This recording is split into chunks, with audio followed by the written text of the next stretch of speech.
First, in regards to the transcript from the December 11th hearing. Counsel, I would appreciate your input regarding the transcript from the December hearing. The transcript has been designated as private, and copies are available to the parties.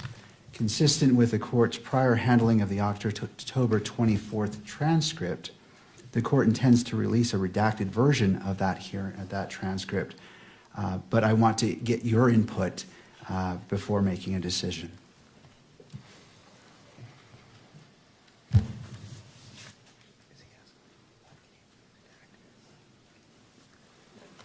Judge, we intended to do that as well. We haven't stipulated, we haven't come together to stipulate on a version of that transcript that should be redacted. We certainly can do that, and we're happy to do that. Thank you, Mr. McBride.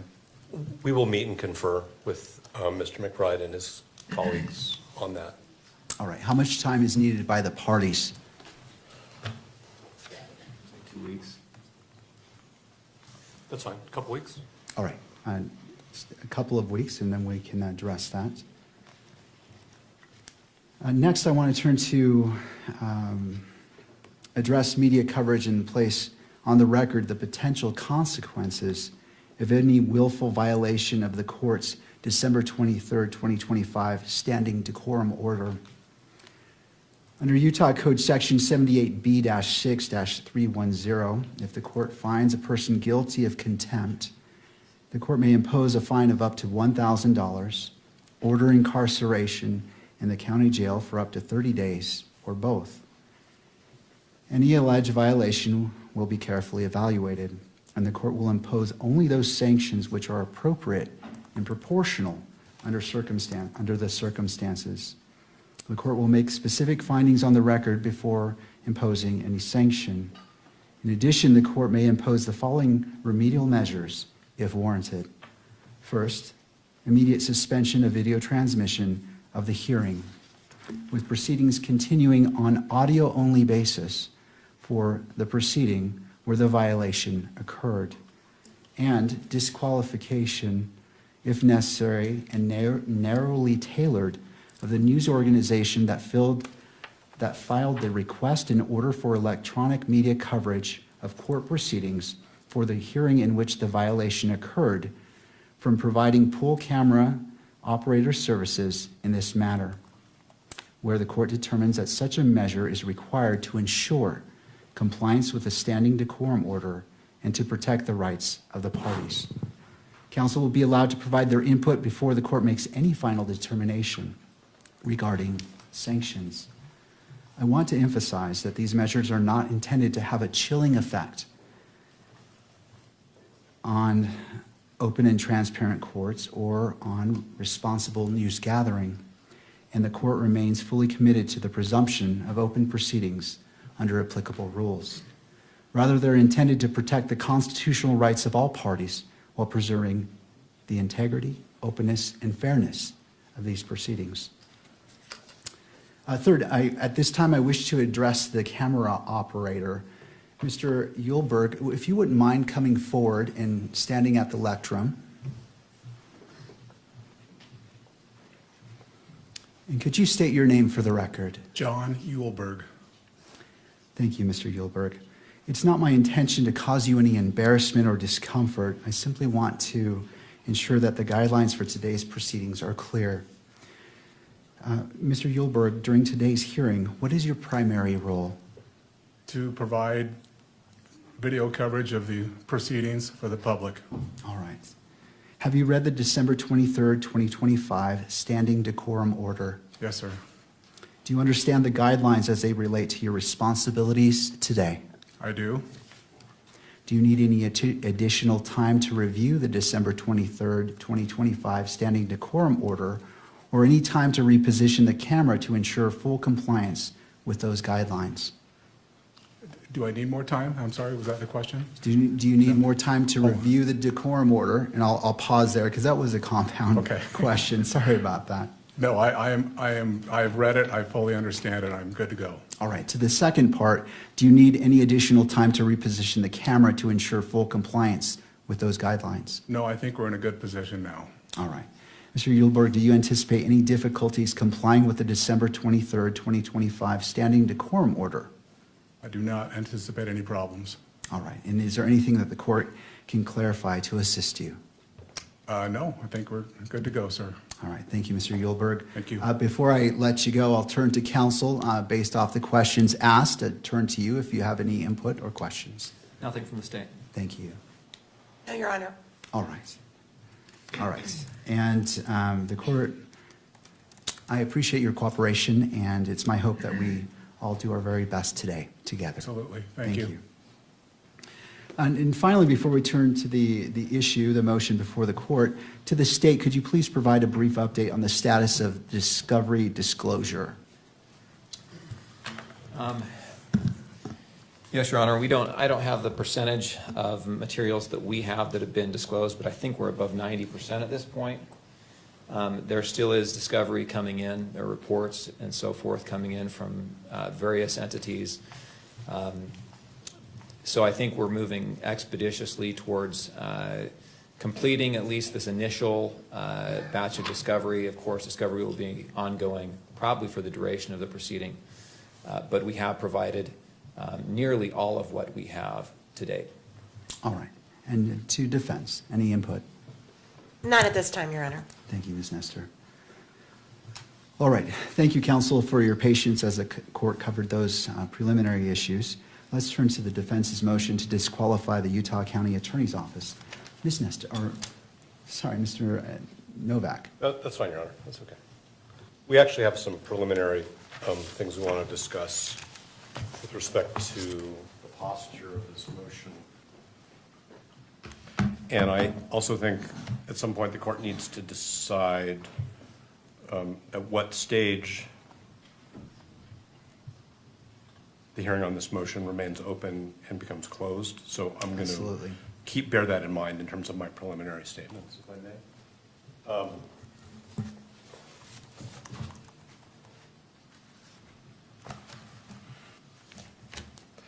When we filed this motion to disqualify,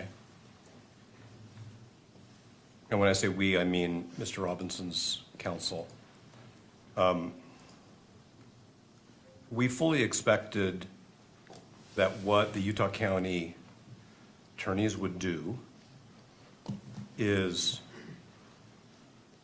refer the motion to the Attorney General's office so that the Utah County attorneys are not in the position of representing their own interests as potentially conflicted attorneys in a potentially conflicted office, and representing the state's interest in the prosecution. We heard informally from the state's attorneys that they were preparing a response and when it would be provided. And then what we received, and again, I'm bearing in mind that we're in an open hearing at the moment, was a brief where I'm going to say the unsworn representations of two attorneys from that office are basically integrated into points and authorities. We don't have affidavits from Mr. Gray or from the other attorney. We have argument. We noted in our reply that we were surprised, that's in footnote 2 at page 4, that the Utah County attorneys were representing themselves in connection with a motion alleging that they have a conflict of interest and that the state was not being represented through the Attorney General's office. We did some further research on this, and you know, we have some case law that we can provide the court. I suspect that the court is very familiar with the fact, just from its own experience, that in appropriate circumstances, the Attorney General's office can either, one, represent the state in what was a county prosecution with respect to a disqualification motion so that the boundaries are clear, or if there's an ultimate finding or conclusion that there's a conflict of interest, take over the prosecution or assign it to another county. So we're very concerned that we're getting off on the wrong foot, if I can use that metaphor, because we have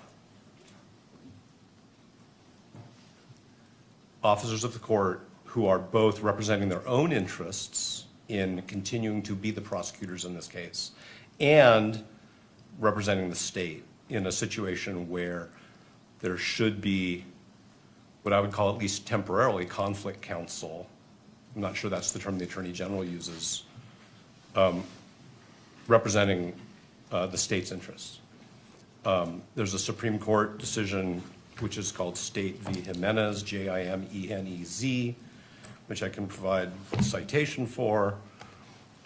There are subsequent cases, but it's pretty clear that this is the type of a case. I'm not saying that Jimenez compels that action, but it seems to me to strongly suggest that where there is a showing, I'm not sure what the threshold showing is. I don't want to say it's a prima facie showing or a reasonable concern, but where there's a showing that there very well may be a conflict of interest that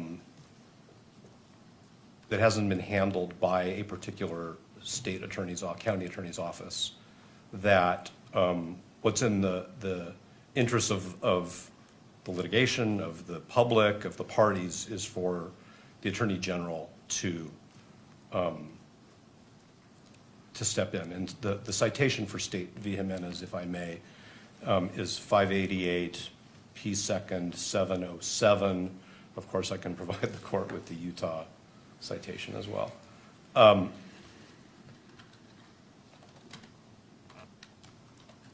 This court actually has the authority under that case, State v. Jimenez, to direct the Attorney General to step in, not for the entire case at this stage, that's not what we're saying is necessary, because that requires a finding of a conflict of interest, but to step in or to designate somebody to step in for the purposes of litigating that motion. Okay.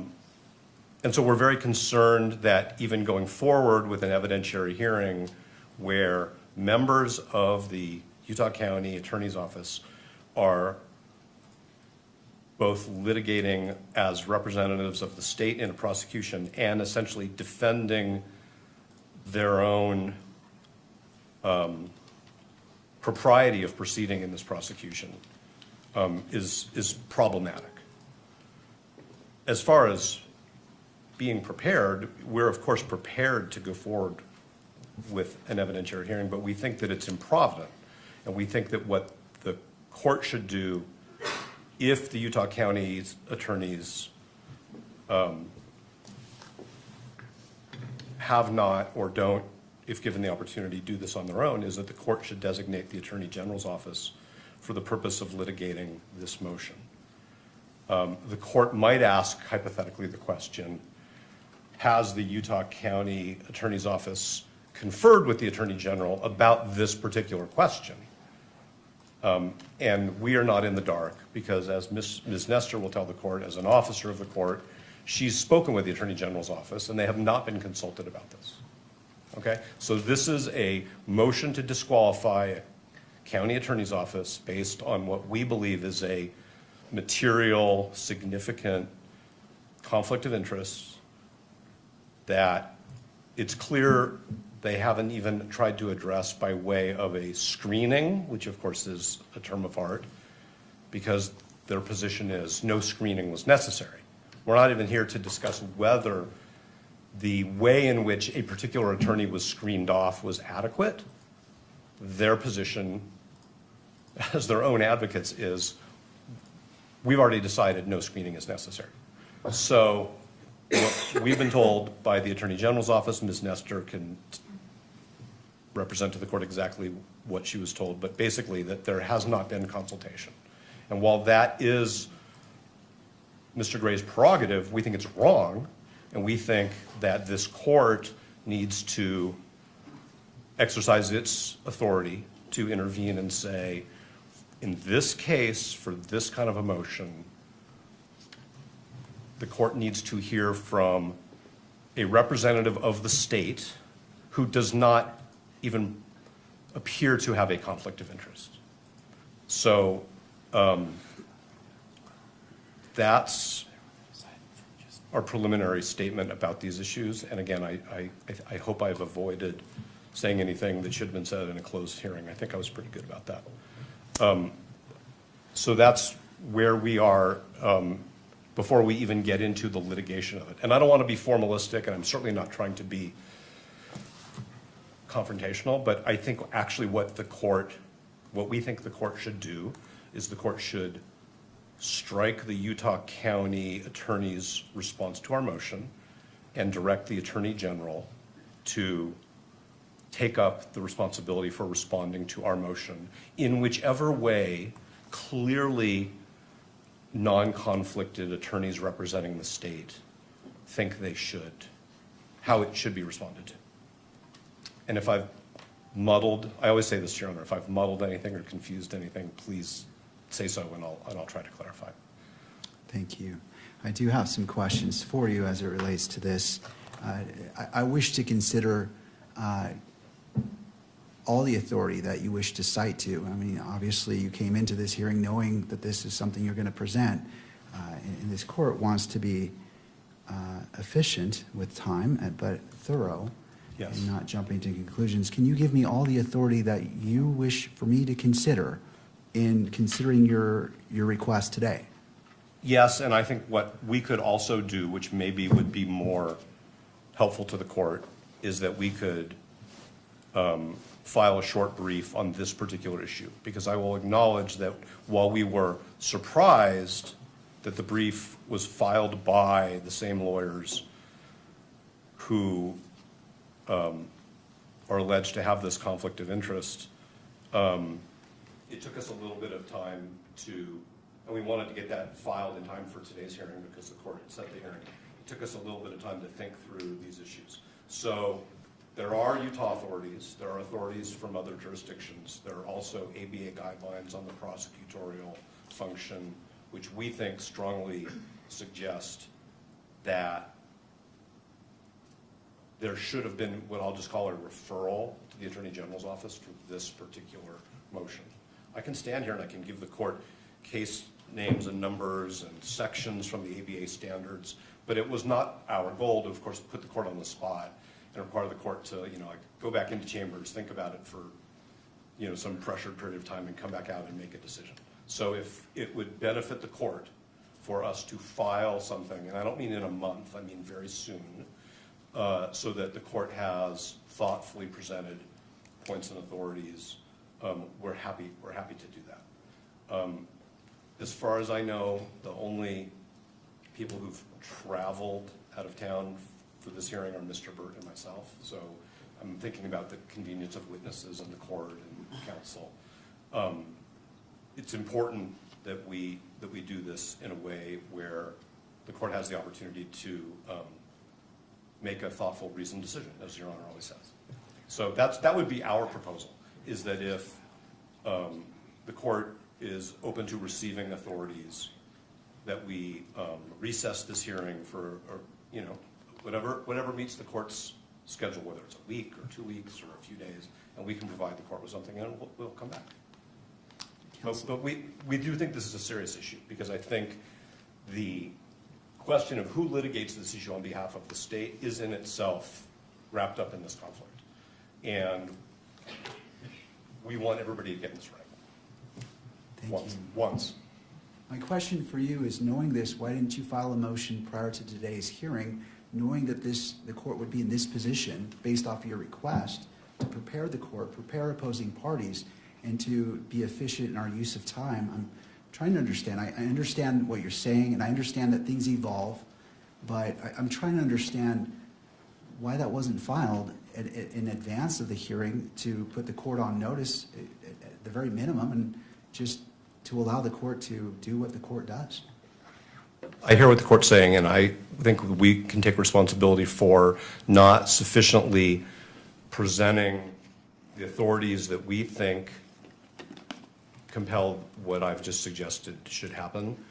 We noted in our reply brief that the county attorney should not be representing themselves. And that's probably an inadequate message to the court. But we did file a motion to disqualify. And inherent in a motion to disqualify based on the conflict of interest, we anticipated would be that the state attorneys would seek representation from a clearly non-conflicted, appropriate prosecutorial authority, which, as I've done further research, and Mr. Byrd and Ms. Visser and Ms. Nestor and I have all done further research, literally up until earlier this morning, we think it's pretty clear that this court has the authority to make that, I'm going to call it a referral. I think it's an order referring it to the Attorney General if the Utah County attorneys choose not to do so. And the additional information, which we did receive today, I'll just tell you that, was that there had not been any communication between the county attorneys and the Attorney General's office concerning this issue. So I'll fall on my sword. If the court thinks I should be sanctioned for not bringing this up sooner, I hear the court, but we are we're juggling many aspects of this case all at the same time, some of which the court is aware of, some of which the court probably is not aware of, but the court can imagine. No, and I appreciate that. And it's not the intent to sanction you. I understand that issues come up and there's a lot going on. And so the court appreciates your candor and representation today. So these items can evolve. And so the court is not finding fault with you. It's just hoping that as it requires a lot of time and resources for you and for fellow attorneys and for the opposing party and for other parties, we just might want to make sure we make the best use of our time when we're together. I hear everything the court is saying. I take it to heart. I understand what the court's saying, and we are cognizant of the time that the court devotes to preparation for these hearings. So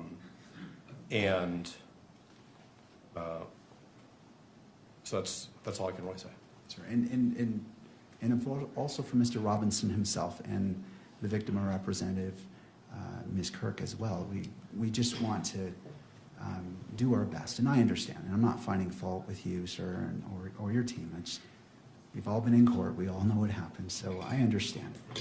I'll turn to the state. Oh, and I'm sorry, is there anything further that you wish to represent? No, I could provide the court with more citations, but I'm just wondering if that's really the best way to give the court a list of verbal citations. I think with all consideration for, and we probably have, with all consideration for the fact that the court wants to be thorough and careful, and we do as well. We don't want to shoot from the hip, but I think that we just decided that this was something that we needed to bring to the court's attention in a much more fulsome way once we understood not only the way this was developing, but frankly the way the Utah Supreme Court, the ABA guidelines, courts of appeals subsequent to State v. Jimenez, and the information that we received today from the Attorney General's office, which isn't a secret. It's just we had a conversation and we learned that there hadn't been any consultation. If there had been consultation and the Attorney General had said, no, we think you're good to go, then that would be different. And that's what we learned this morning. All right. Well, I'll go ahead and take those authorities right now if you'd like to list them. The court is ready. So the second one would be State v. Robertson, and that is also a Utah case 886 P. 2nd 85. There's the ABA prosecution standards. I would refer the court to section 3.1.7 and 3.2.5. And those are, I think, the places to start. Is there any Utah rule on point that addresses this issue? So the case of State v. Jimenez, which I referred to, which is the Supreme Court, does actually cite a statute. anything further that you wish for this court to consider at this point in the proceeding as it relates to this issue? No, and depending upon the statements of counsel, we may have some response if the court permits it. Of course. Thank you. Turning to the state. Mr. Gray.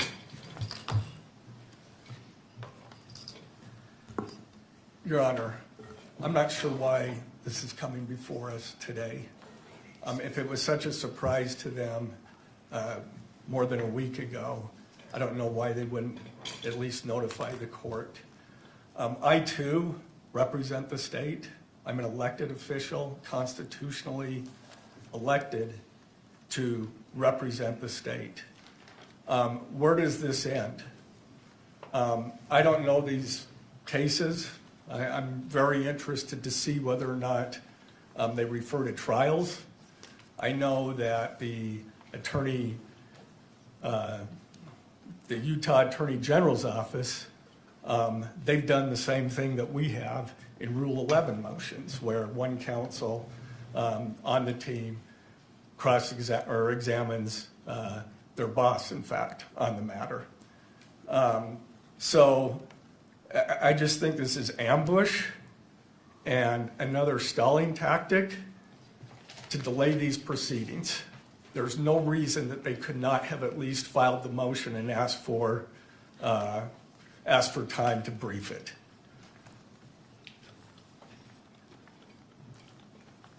And where does it end?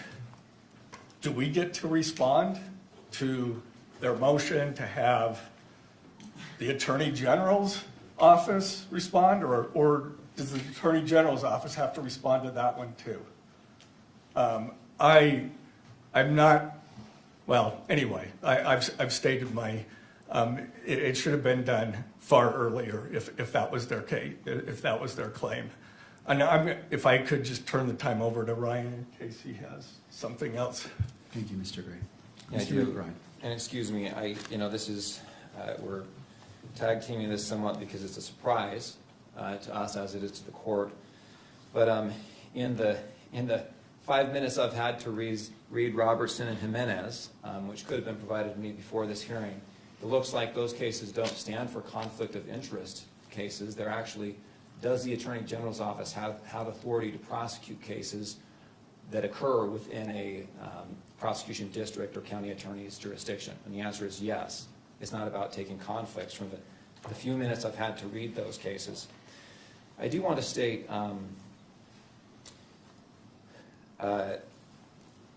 this is, of course, the first time this has been raised to us.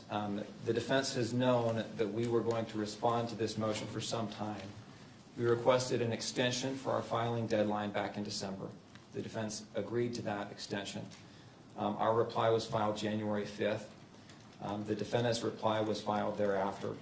And in that reply, the tone of that reply is mentions that they thought that perhaps a special prosecutor would be appointed to handle the conflict case. But in the alternative says, we'll be able to, we want to subpoena witnesses to establish the facts that are laid out in the state's opposition motion or memorandum. And that was what we understood was going to happen today. You have a family member of a prosecutor who has been subpoenaed. An affidavit has been supplied to the court. We believe that affidavit is adequate, but it wasn't adequate from the defense perspective, so they subpoenaed that person. Prosecutors have been subpoenaed for today's hearing. We have 2 investigators that have been subpoenaed for today's hearing. And we are ready to go, Your Honor. I think that the motion or the request the defense has made assumes that a conflict does exist and that there's an inability of the party who has been accused of a conflict to defend themselves. And I just don't think that that's true. If there is a conflict, which is the question that this court is to decide, the case will be referred. Until that conflict has been established, the case is properly in the jurisdiction that has statutory authority over that offense. And until that conflict has been established, the Utah County Attorney's Office has this case and can defend its involvement in this case. I got just a moment to review my notes and see if there's other points we want to make on this. Of course.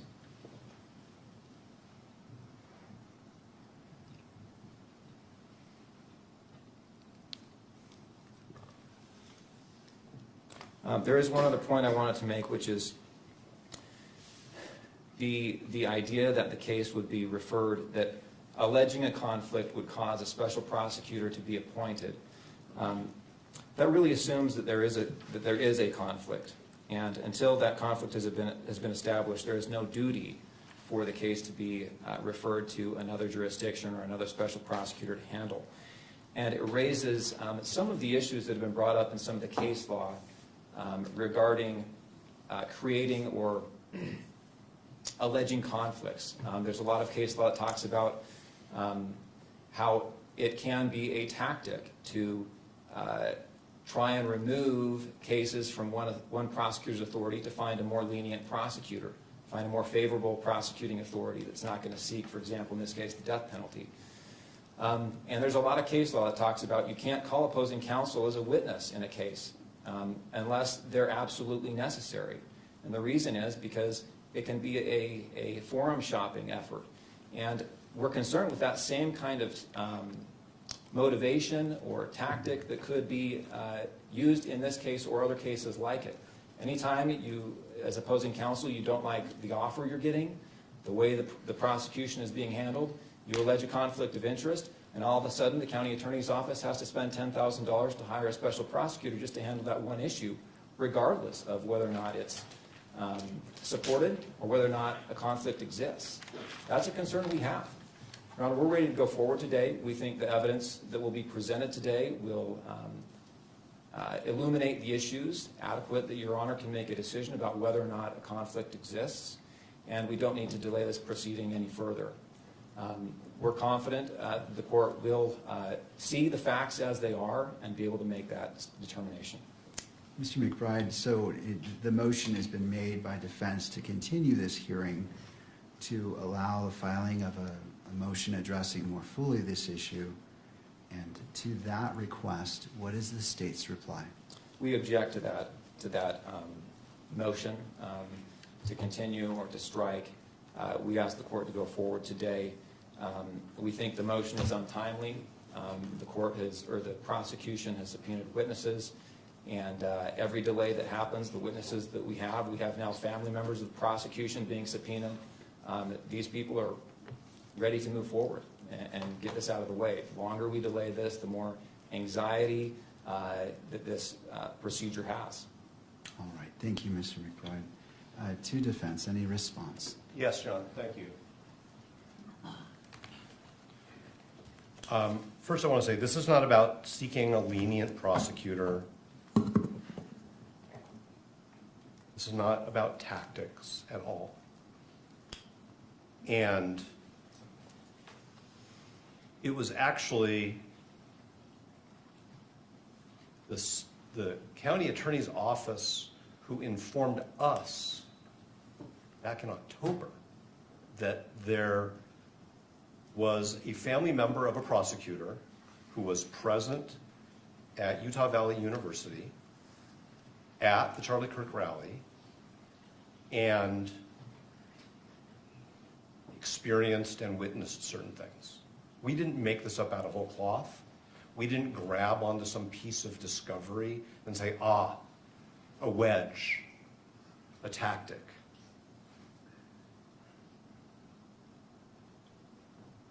The Utah County Attorney's Office informed us in late October that we needed to know about this, and we informed them, fine, that's your position, it's not a conflict of interest. We think it is, and we intend to litigate it.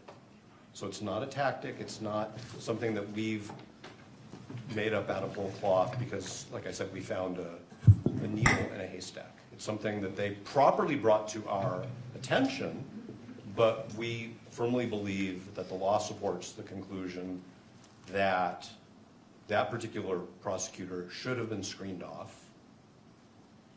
There's good case law on screening, which we did fully cite in our briefs in a timely way, and there was no effort to screen off that prosecutor, and that has now created a problem for the whole office.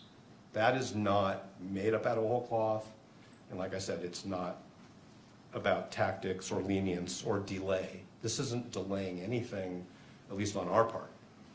The other thing that I want to point out is to say that until this court decides there's a conflict of interest, somebody else shouldn't be handling this issue is circular. Because by that point in time, the court would have already allowed the conflicted attorneys to represent the state in a hearing on their potential conflict. So I actually think the way you avoid that circular argument and the sort of harm that arises if the court were to find that there is a conflict is to at least temporarily have the Attorney General's office handle this.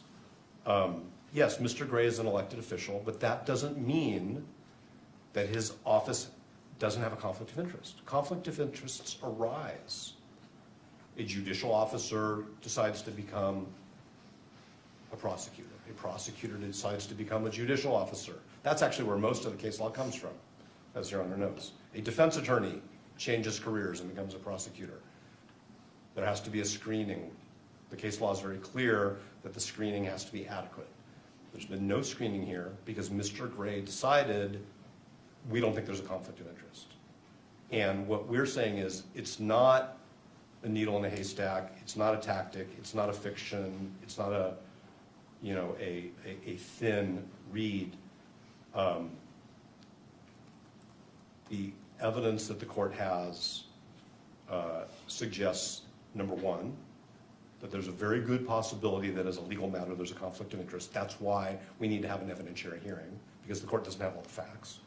And number two, that the Utah County Attorney's Office, because they decided early on, without consulting with anybody, that they didn't have a conflict of interest, didn't put any screening mechanisms in place. And so I understand that they want to defend the decisions that they've made. But the question is, shouldn't the state be represented by somebody else in the course of this court resolving whether those decisions were right? Because to quote the law and to quote the ethics, the Utah County Attorney's Office is now serving two masters. I don't like that word, but that's the word in the doctrine. They're representing themselves and they're representing the state of Utah. And that's why the Attorney General or somebody else designated by the Attorney General should be representing them in this matter. And I do want to say one more thing, if I may, Your Honor, and I appreciate the court's patience. I think that the way we raise this issue in our reply brief is not as accommodating to just letting it go as counsel suggests. What we said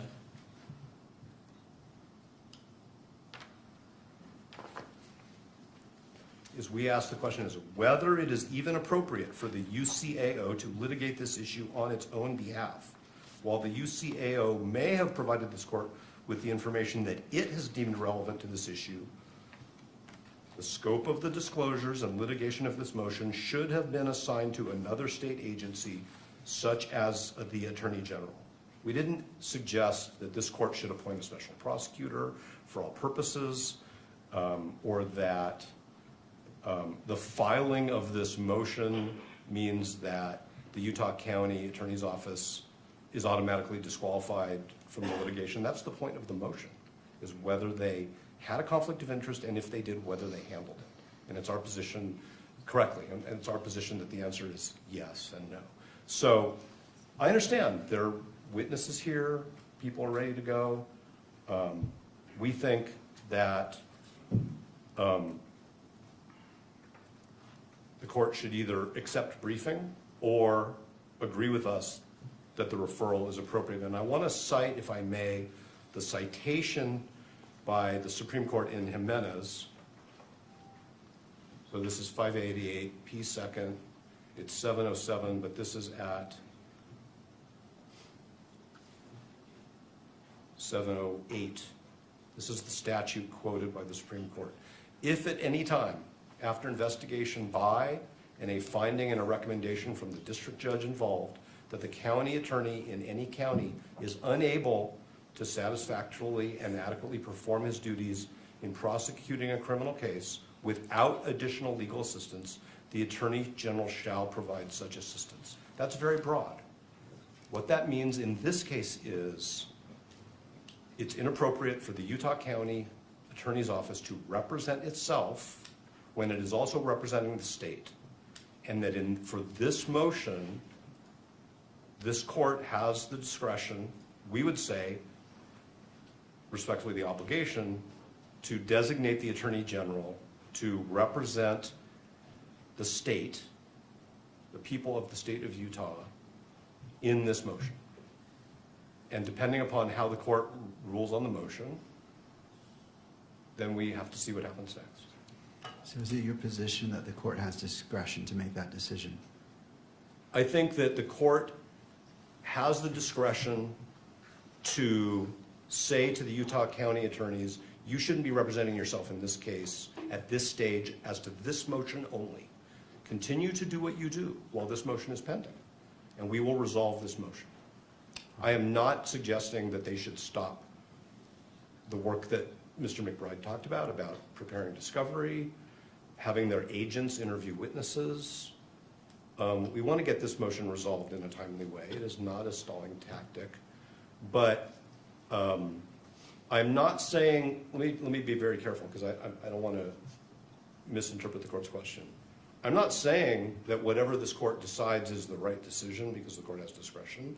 We believe that the law requires that the county attorney's office be represented by somebody else for this motion. What I'm saying is the legislature gave the court the authority to compel that when the state attorney and the attorney general haven't done anything about that yet. I'm not saying that the court, I mean, I don't know what the standard of review on appeal would be, so I'm not just saying it's an abuse of discretion standard. What I'm saying is the legislature gave this court the authority to direct, refer to the attorney general representation in a criminal case where there's a showing of a potential conflict of interest. And I've been a criminal litigator, although on this side for a long time, so I understand what counsel's talking about is sometimes defendants come up with questionable grounds and move to disqualify.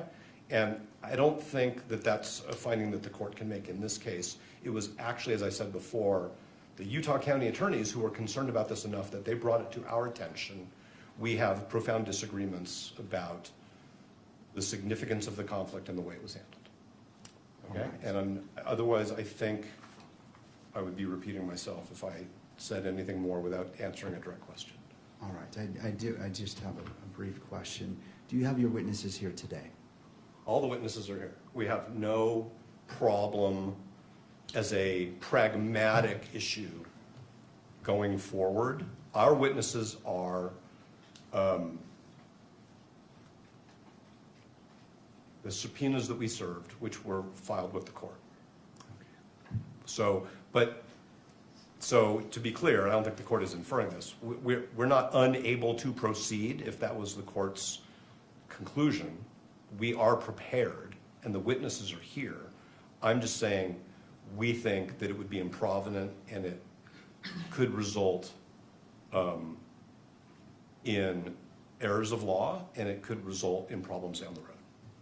Thank you. Do you need any additional time in regards to your argument to continue this hearing based off the citations that you've provided, the authorities you've provided the court?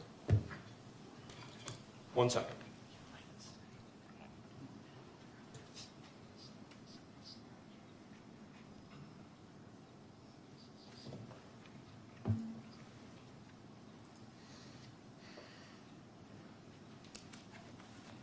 No, thank you. All right, thank you. What this court intends to do is, this is an important issue, and I realize the totality of what's been presented.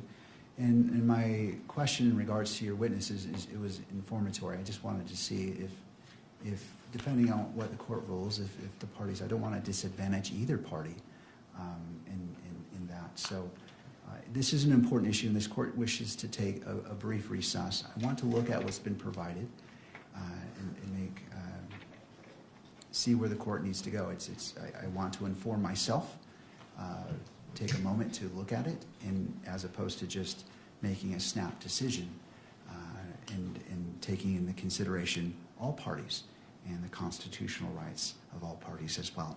With that, we will be in a brief recess. I always hesitate to give the time because We'll be sometimes I appreciate you being here. Court is in a brief recess. Thank you. All rise.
of all parties, and to all parties, I appreciate your patience.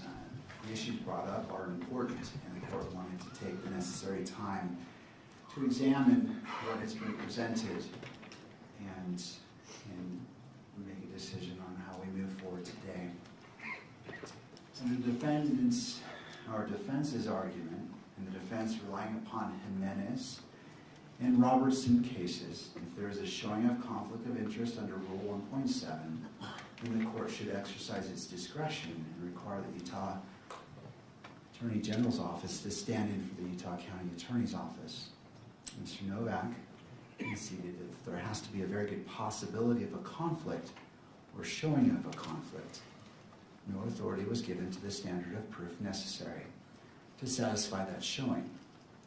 This court wishes to address the issue of the showing of conflict of interest under Rule 1.7. And with regards to the first question, whether the prosecutor has a conflict of interest under Rule 1.7, the defendant asserts the following facts, and I'm drawing from the motion itself and reading from it. One of the prosecutors on the case has a family member who, along with approximately 3,000 others, attending Turning Point USA at UVU on the day Charlie Kirk was shot and killed. The family member texted the prosecutor almost contemporaneously. I'll pretend I said that word right. With the event, and shared that they had heard the gunshot and that they had run with the crowd, and other observations, feelings, and reactions. Thereafter, the prosecutor went to UVU and investigated how far away his family member was to the shooting. The family member had left a backpack when they fled. The prosecutor determined that the family member was approximately 85 feet away from Charlie Kirk when he was shot. In my view, those are the alleged facts that the court must consider to answer the first question. Does the prosecutor, by virtue of his relationship with a family member who witnessed the shooting, have a conflict of interest under Rule 1.7? And turning to that, just looking at my notes, I appreciate your patience. And so turning to defense. If I accept the facts as you have alleged in your motion as true, is there any reason to call witnesses to answer the first question before the court? And before you answer that, I understand that there are other relevant facts that pertain to the effect of the alleged conflict. Those facts would include whether the prosecutor was properly screened from the case, what conversations he had with other prosecutors, and whether the family member's experience impacted the state's decision to seek the death penalty. It is the defense position, as I understand it, those facts may need to be explored through witness testimony. But if we're just talking about the first question, whether the prosecutor has a conflict of interest under Rule 1.7, is there a need to call witnesses?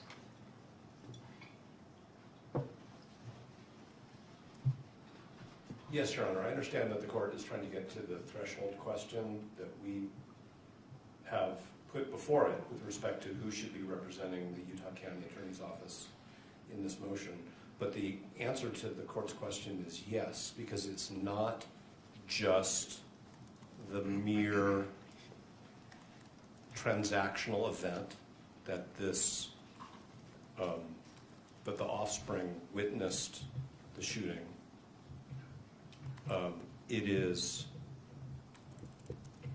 the evidentiary development will get at, and again, we were only provided with an affidavit, which was very, if I may, narrowly drawn, at communications that happened after that between that offspring and their parent, between that offspring and other family members that may have been communicated to the parent, communications between the parent and other people in the office, impact.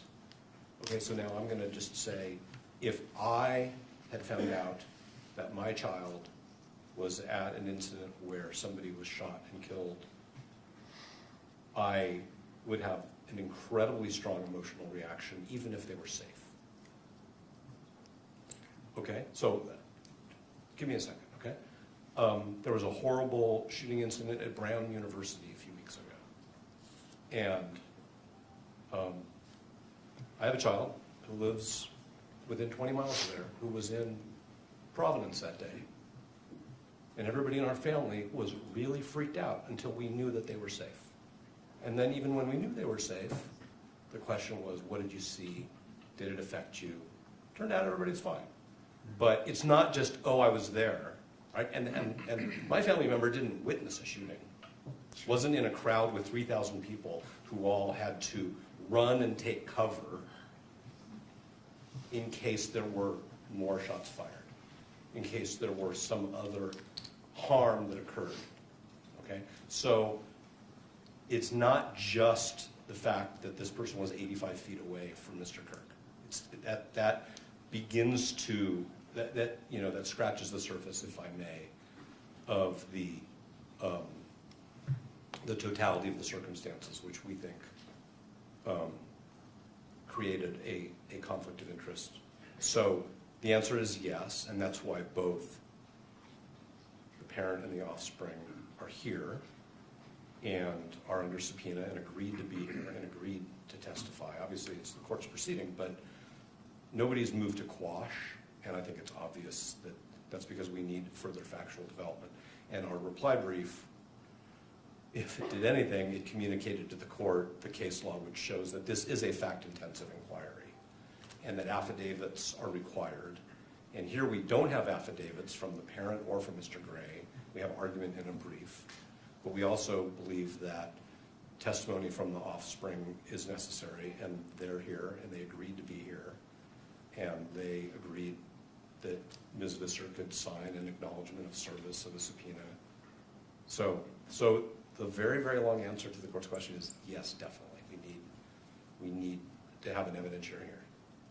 But isn't defense required to make the threshold showing from the facts that you're asserting? Isn't that where we begin? Not necessarily the state's response, but don't you have a responsibility to show that you've made a threshold showing of what you're asserting would rise to what you're asserting in your motion? So the state, so the Utah County attorneys informed us that this offspring was present in a crowd, was caught up in the ensuing chaos, heard a shot fired, had to leave their belongings behind, witnessed the trauma of other people. We can't really get beyond that without fact development. And if what the court is saying, hypothetically, is I want you to go sit down and interview people, that's one thing. But if the court's saying that we somehow should have more information than the county has given us, we can't do that without evidentiary development. Okay? We have questions about whether there were more non-recorded communications that we haven't been told about. I think we have a good faith, and the court could imagine that a family would talk about such an incident, and it wouldn't just be the text messages that the court has in the exhibit. And I don't purport to say anybody should run their family the way my family operates. I'm just talking about what I think would be natural, which is families talk about these things because we want to take care of our kids, and we want to make sure they're okay. And then we need to make sure that our responsibilities to the public and to justice aren't impacted by our personal experiences. And I think that we can only get at that, Your Honor, through evidentiary development. All right. And that's why, and I think that the state would agree with that, because that's why they provided the court with some affidavits and some fact in the course of argument.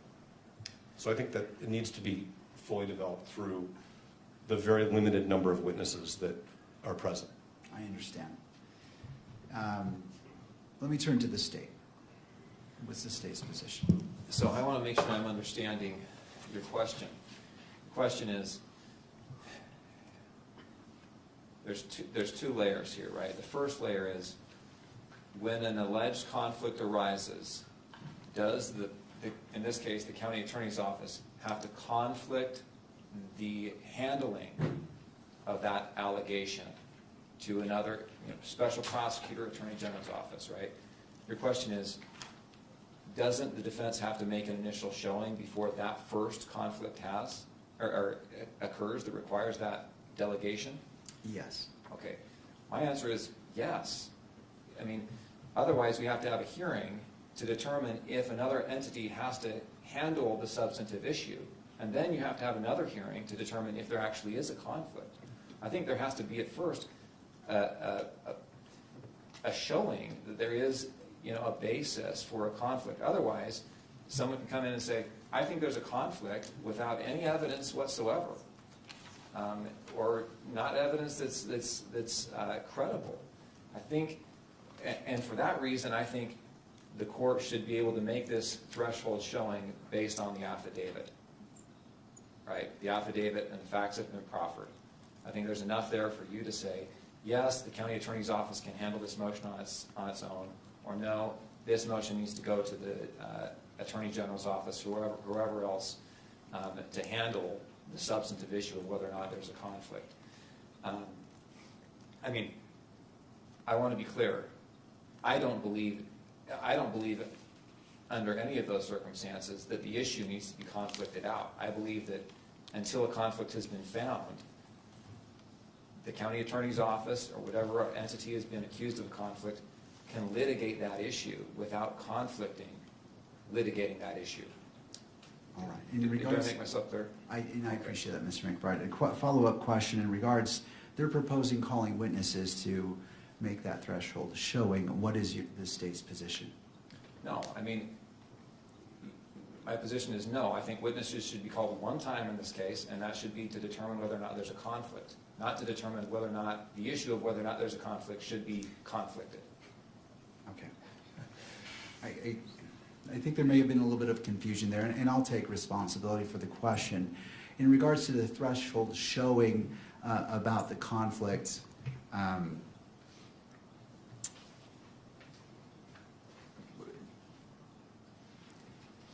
so the threshold showing of a conflict of interest under Rule 1.7. So the AG's it seems to follow after in time to see if there's a conflict initially. So in regards to establishing that, defense, and I don't wish to speak for you, but my understanding is you wish to call witnesses to put that evidence on.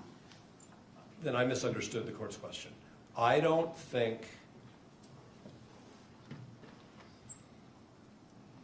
we need to take testimony in order for this court to make a finding on under 1.7 that conflict-free counsel should represent the state in this motion. I am not suggesting, and I didn't mean to, that there should be 2 hearings. That's not what, so if I misunderstood the court's question, I thought the court was saying, do we even need an evidentiary hearing on your motion to disqualify? Isn't it enough for the court to just read the papers? But that was not, was that your question? Well, and I'll take full responsibility on my question. That was really the push on it, because my understanding is that determination needs to be made based off what you told us in the beginning, that a showing of a conflict of interest, there has to be a very good possibility of a conflict, or showing of a conflict is the very first step before we go down the further road of addressing the AG's office. And so I was alluding to, based off that, does that require an evidentiary hearing from your perspective? I don't think that it requires an evidentiary hearing, but I don't want to predict or make assumptions about the court's view. I believe that the Utah County Attorney's disclosure to us on October 20th of this situation and our assessment that it creates a conflict of interest is not frivolous. It's not taken for the purposes of delay or tactics. it's a real potential conflict. I don't know what the threshold showing is that permits or requires the court to exercise its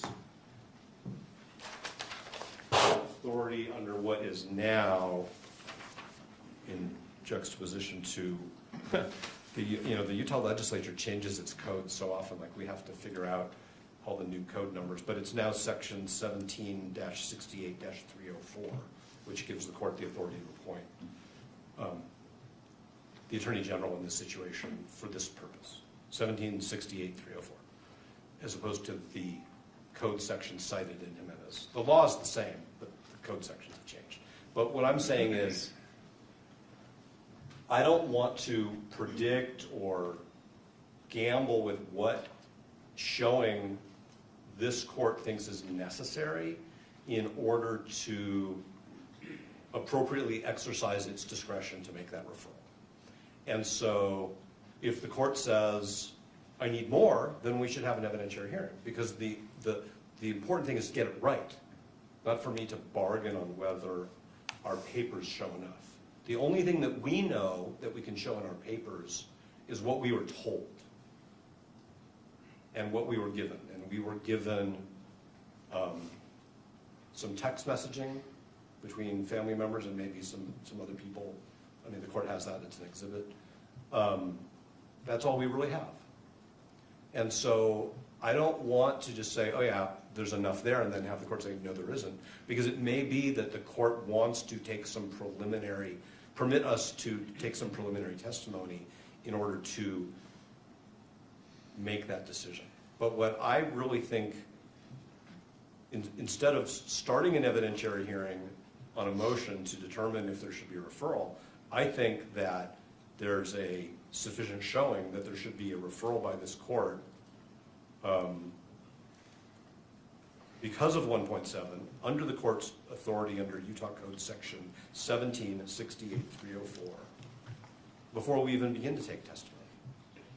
I mean, the fact that Mr. Gray is going to be the first witness we call already, and that the state hasn't moved to quash because it's a frivolous subpoena or it doesn't have, there's no basis in the factual predicate to examine Mr. Gray about these things, suggests that there's a problem here.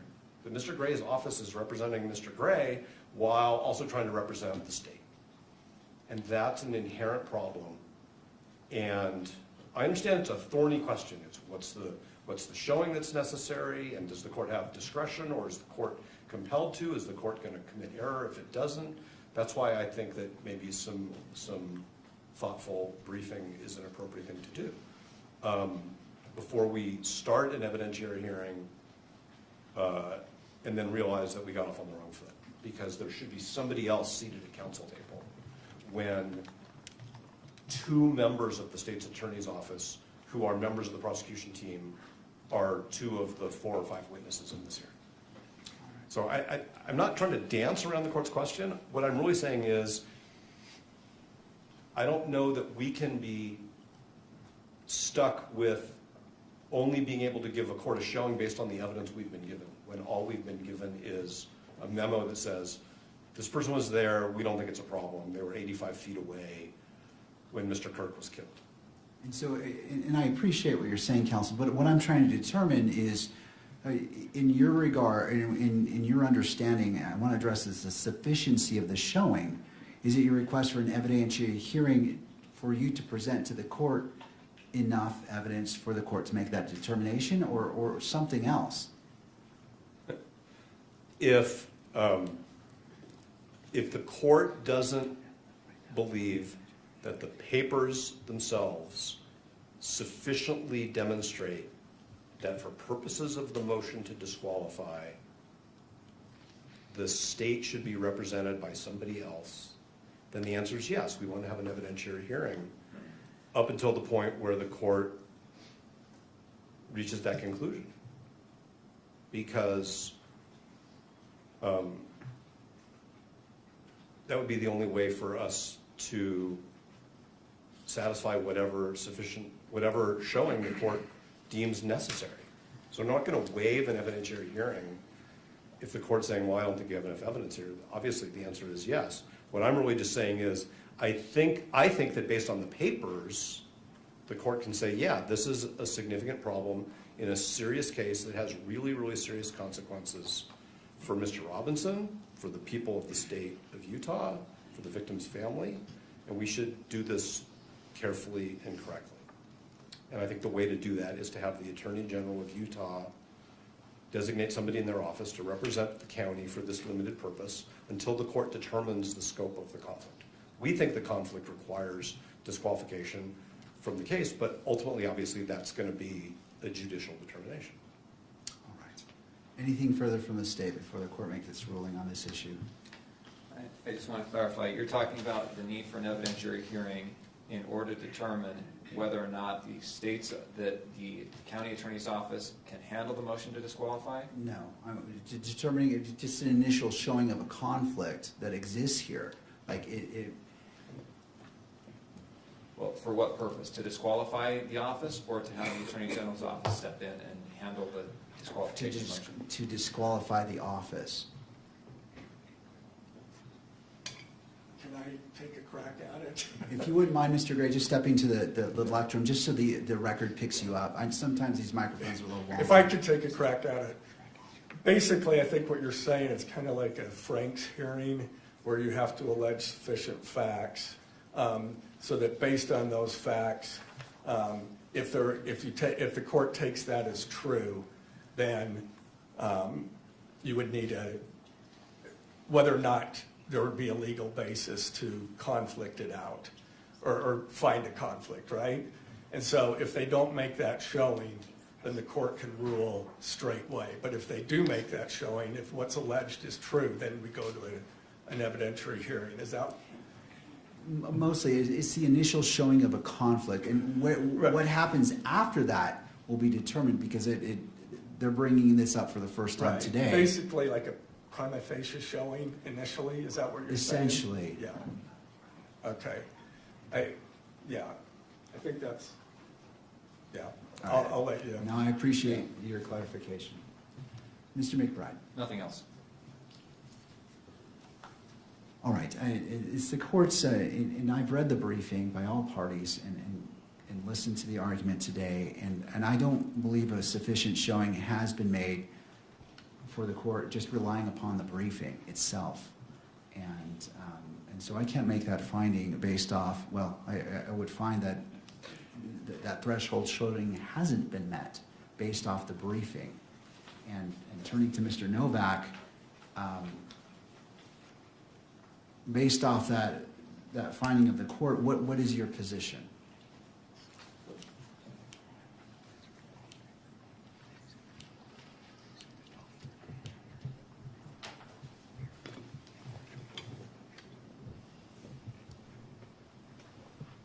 Our view is that if the court has concluded that the briefing does not yet rise to the level of proof, that the court should at this time make a referral, then the court should begin to take evidence.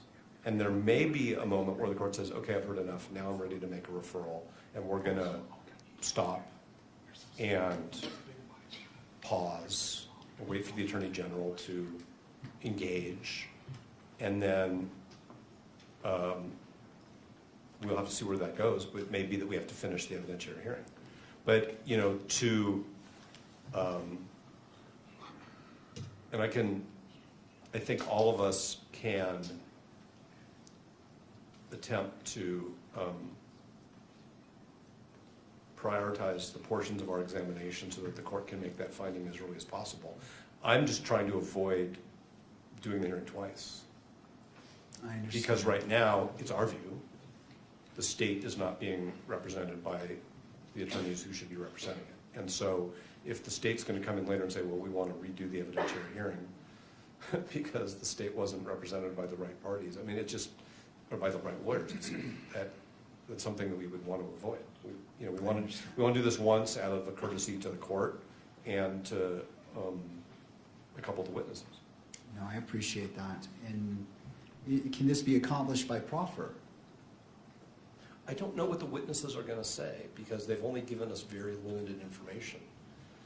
The state elected to give us information in their briefing, some of which is, like I said a few times now, is not sworn by affidavit or declaration. It's in the nature of argument. I mean, there are portions of Mr. Gray's brief, he signed it, where he makes many, many assertions of fact in the course of arguing the legal issues. And none of that is sworn. And I mean, I'm sure that, and I think, so I don't think there can be a proffer because I don't know what the proffer is. I know that I have a lot of questions about things that that the court was not told about in the briefing and the affidavits. So the answer respectfully is no, it can't be done by proffer. All right. And which witnesses are you intending to call today? And I understand you're saying you wish to just put on enough and focus on the key issues, but just if I were to grant, I'm just trying to understand the scope of... Well, I think Mr. Gray is the first witness. The second witness... Your Honor, if we may approach. Yes. Parties to the bench, please. Okay.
Thank you, counsel. In regards to the question of what witnesses do you anticipate calling? Mr. Gray, I'm going to get his title wrong, but Mr. Christensen is an investigator with the county attorney's office. The prosecutor, who we believe is conflicted off, and their offspring. Okay. All right. Any input from the state at this point? No. All right. I'm assuming the next portion that we need to address is your motion in regards to the hearing itself, the evidentiary hearing, whether it's closed or open. Correct? Is the court looking over my shoulder at No, I'm media looking at, counsel? no, at you. Okay. Sorry, there is someone behind you, but I was trying to look at you. That monitor's in the way, but I appreciate the clarification. When the county attorneys have informed us of this factual issue, and we told them that we thought that there was a disqualifying conflict, we had an agreement that we would file our motion privately, I think is the correct term, Sure. so that certain identities were protected. And that was at the request, and we've continued to accommodate that, and we have no problem with that. So we are not pushing for this hearing to be closed, but we totally understand why it's appropriate to do so. And it is, and Mr. McBride has verbalized this very well in conversations and in council, the record is going to be very, very muddy if we can't have examinations that use names and identities. It's just going to be super, super awkward. And so that's why we are fine with the hearing being closed, which I think it's fair to say we view as an appropriate deference to the requests of the county attorneys. All right. to the state. Given the extreme publicity and the issues that surround this case, we would ask that this portion of the hearing be closed. We've had communications with counsel for the media. We believe that they agree to that after taking a balancing test of the public's right to know and the right to an open proceeding and the privacy interests at issue. All right. One of my concerns that I have, and is there any other parties weighing in? I think there may be, Your Honor, both by Your Honor. WebEx and here in person. All right. Well, Your Honor, this is Jeff Hunt. Can you hear me? I sure can, Mr. Hunt. Thank you. Your Honor, thank you for the accommodation and courtesy to allow us to appear remotely. With me is my colleague, David Ryman. We represent the Deseret News, KSL, KUTV, and other news media. We would like to speak briefly to the closure issue, if that's okay. All right. I'll hear from you. We did meet and confer with counsel for the state and counsel for the defendant concerning closure.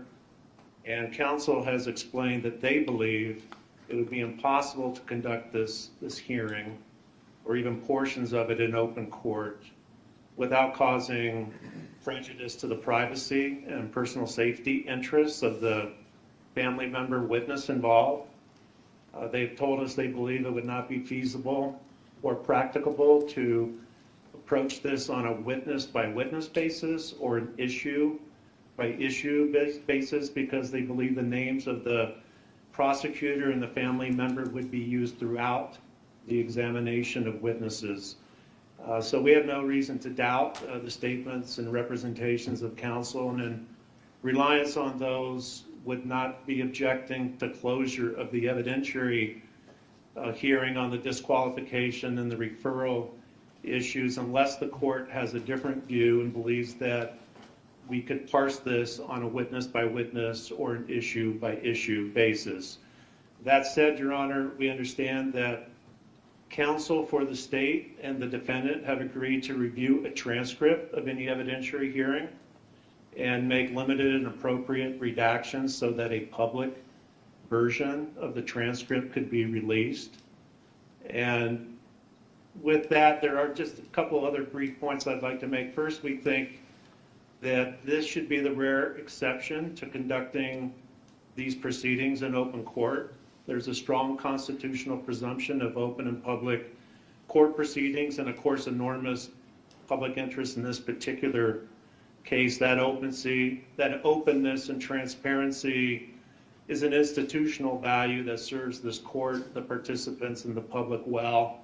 The facts and circumstances of this particular motion, given the fact that it concerns a family relationship of the prosecutor, makes it a very extraordinary and unique situation that we feel, given the representations made, can justify the closure.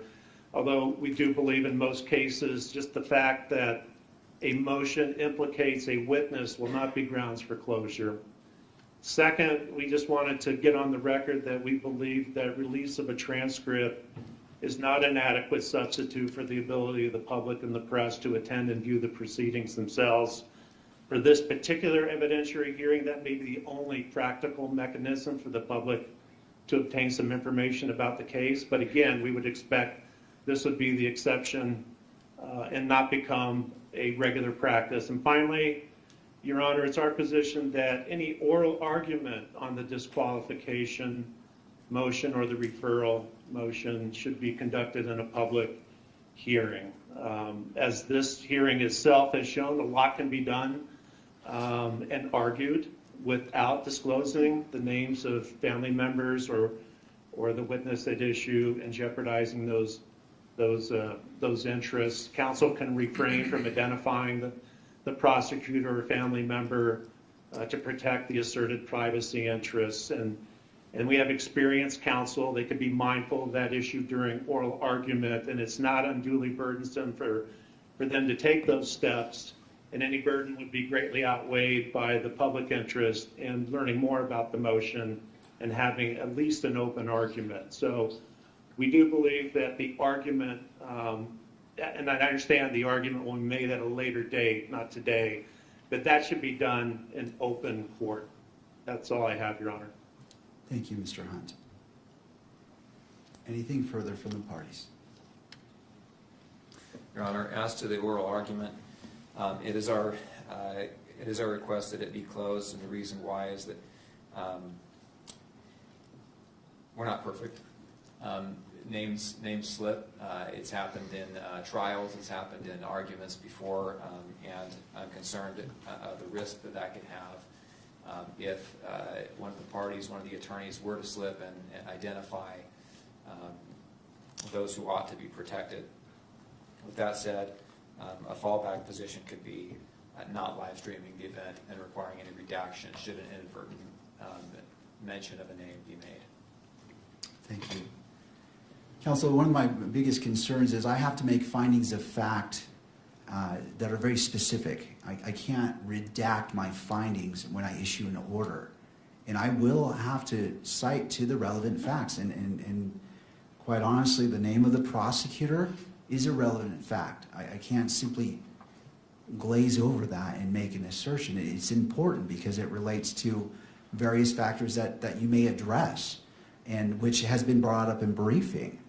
And so this court is going to deny the request to close the hearing as it relates to, and I will take this motion witness by witness. I understand that there may be a witness that this is applicable to, and the court will entertain that, but because this court has to make findings and has to cite to the facts, I need to be able to do that. And since I'm going to do that anyway, which I will, I'd rather address it in an open court. And again, I will entertain any motions, witness by witness, that are going to be called and be respectful of that. But going to Mr. McBride's point, you both have that duty. It's in regards to how you present, and if you're talking about a name that needs to be protected, that's on you, on how you speak. I can't. It seems inappropriate to create a safeguard to prevent you from making a mistake on accidentally saying a name. That I don't believe that would be a proper reason to close the hearing just for that. And I understand the pressure, counsel. I know it's difficult, but I cannot accept that as a reason to close the entire proceedings for the evidentiary hearing portion. But again, as the witnesses are called, I will entertain the motion whether to close the hearing per witness, and we will address it as we go. Mr. Novak. Yes, Your Honor. With that, how would we like to proceed? Well, first, is there any clarification needed on this court's ruling as we're proceeding into the evidentiary hearing? I just want to clarify. Are you going to entertain motions to close at the outset of every witness? Is that what I understand? If the motion is made, yes. Okay, thank you. May we have a moment? Yes.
Oh, looks like I'm off.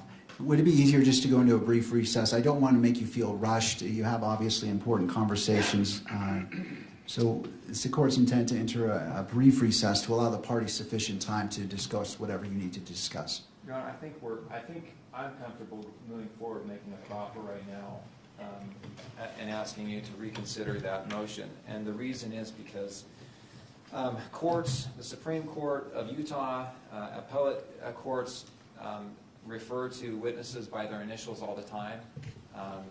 In our pleadings, we often refer to witnesses by their initials. In Supreme Court of the United States opinions, witnesses are referred to by their initials. And that's because there's a privacy interest. In this case, I don't think a privacy interest could be greater. This case has polarized the nation in many ways. And there have been death threats made against other witnesses. There have been death threats made. My understanding is there's been threats against counsel. Our office has received threats.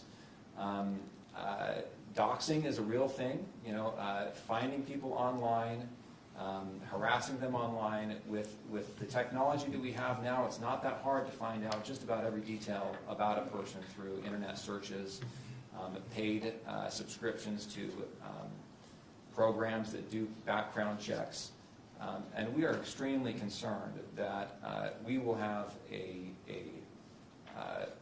person that does not need to be subject to death threats, to harassment, to doxing, to all of those things that can be avoided. We're very concerned that that will happen, and happen to this person for no other reason than this person's father is a prosecutor on the case. Your Honor, I think that there's a way around this, that we can avoid those threats to her, those risks to her, and I think it's by referring to substitute names like we have in the public pleading. So, Your Honor, I would just really ask you to please reconsider your opinion. There's a stipulation from the media to shut this portion of the hearing. There's stipulation from the defense. I think the court, in its ruling, can refer to the prosecutor as the prosecutor. I think it can refer to the child as adult child. I think that would be adequate. I think in a sealed record, there can be references to names. That would be my request, Your Honor. I can't ask more adamantly than I am now, Your Honor. To defense. We take no issue with anything that counsel has said. That's why we completely deferred to the state attorney's, the county attorney's initial request that all of the briefing, as much as possible, be under seal and then redacted. Thank you. One of the points that when I was considering this as a potential issue is that both parties filed a public version of your motions, and you used a mechanism to convey that same information. And I understand that that makes it tricky, but it was the choice of the parties to do that, to publish those public versions. And the court is fine in regards to particular witnesses referring to those terms that were used in the motions, but this court does not agree that the entirety of the evidentiary hearing needs to be closed. And it is a very broad approach to a narrow issue. And I understand and I respect the concerns made by Mr. McBride, and I understand that, and the court is willing to go witness by witness. If you feel that a particular witness, that needs to be closed, the court will entertain that. I understand the issues of safety, and the court feels the urgency and the importance of that has been stated, but this court cannot find that the closure of the entirety of the evidentiary hearing is proper, given the motions that have been filed publicly online. And I have to leave it to counsel in deciding how you present the evidence, how you state the names. I'm willing to abide by the format used in those public motions, but this court denies the request to close the evidentiary hearing. And again, we'll take witness by witness a motion if that particular witness needs closure that particular witness's examination needs to be closed.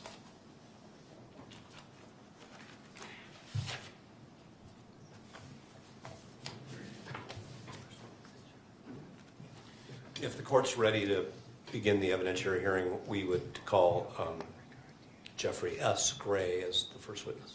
All right. Or if the court wants to take a little break, we can do that too. The courts can move forward. If parties need a break, I'm happy to give a break. I know we're switching gears here. Yeah, go ahead. In fact, let's go ahead and take a brief break. We need to relocate our court reporter, so this is a natural spot to take a break. Can we have 1 moment of sidebar? Absolutely.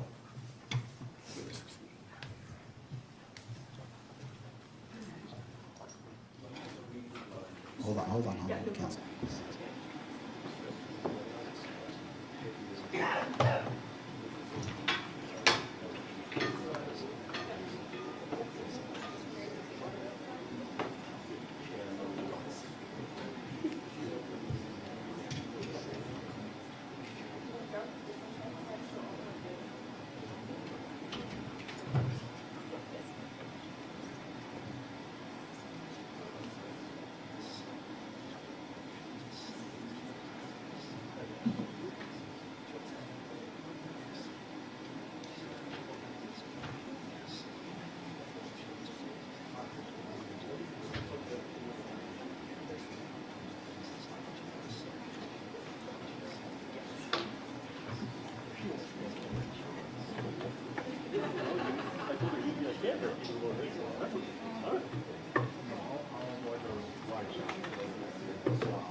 All right, court is back in session.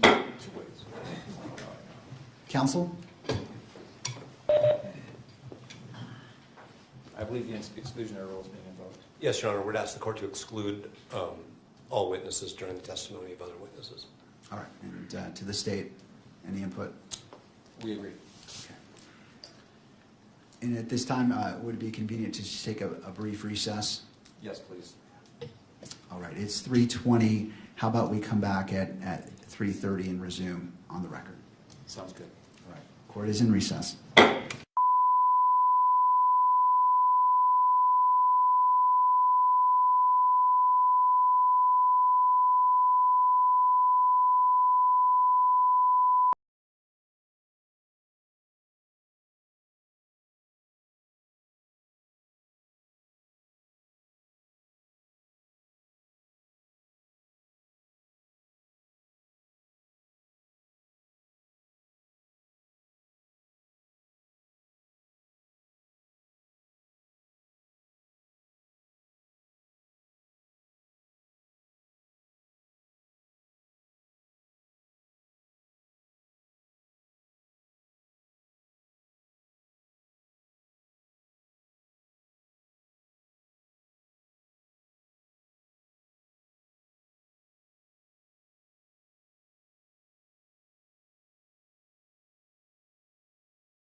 afternoon. I understand there may be an issue. There is, Your Honor, Michael Burke for Mr. Robinson. We filed today a motion to be heard in the future about excluding cameras in the courtroom. And one of the issues that's reviewed in that motion, which of course the court hasn't had a chance to look at it yet, is the cameraman's repeated violation of the portion of the decorum order which requires that the camera not focus in on Mr. Robinson's lips to allow a lip reader to translate confidential communications between counsel and Mr. Robinson. And that order has been violated in the past. It's been used by the media to interpret falsely the content of conversations between Mr. Robinson and his lawyers, and it happened again just while the court was in session. I have the clip, and I'd like the court to look at it to see if I'm correct, because I think the court will see they're zooming in on Mr. Robinson's lips, and it's going to allow the media to offer these same sort of false narratives they have in the past. So with the court's permission, I'd like to present that to the court. Well, Mr. Burt, is it this is the violation, or is there anything else? I want to make sure I hear your argument and view the evidence in its entirety. And so if there's anything else, I want to consider it all at the same time. Yes, and for purposes of the motion I'm going to make to the court now, which is to either exclude the camera for purposes of this hearing, and of course the court will take up the issue with regard to future appearances when the court considers the motion, or in the alternative, to order the cameraman not to focus at all on Mr. Robinson. And so I think for the purposes of that motion, the court needs just to look at the clip that we would proffer to the court as showing that there was a clear violation of the court's order. Thank you, counsel. I appreciate that. Before I turn to that, I'll turn to the state if they wish to weigh in the request. I think it raises a legitimate concern. I think the court ought to consider the evidence that the defense counsel has. All right. It's very brief. I appreciate We that. have it on a phone and the court can look at it. And have you shown that to I have. the other parties? I have. Okay, thank you. I appreciate that. All right. You may approach, yes.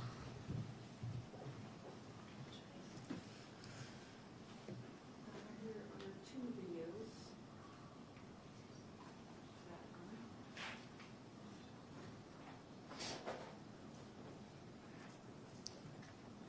What is the length of the first video? 9 seconds. And do you want the benefit of the record to articulate what this first clip shows? You know, I think the clip shows that the camera is zooming in the first clip on Mr. Robinson's lips as he is trying to communicate with me sitting next to him.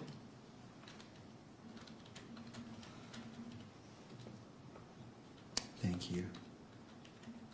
If I may reapproach with the second video here. Yes. This one is 5 seconds.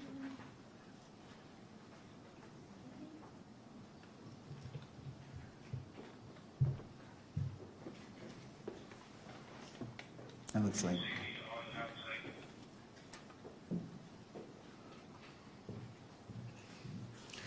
And Your Honor, the second video is a clip from a court TV posting showing Mr. Robinson's lips moving as he's attempting to speak to Ms. Nestor.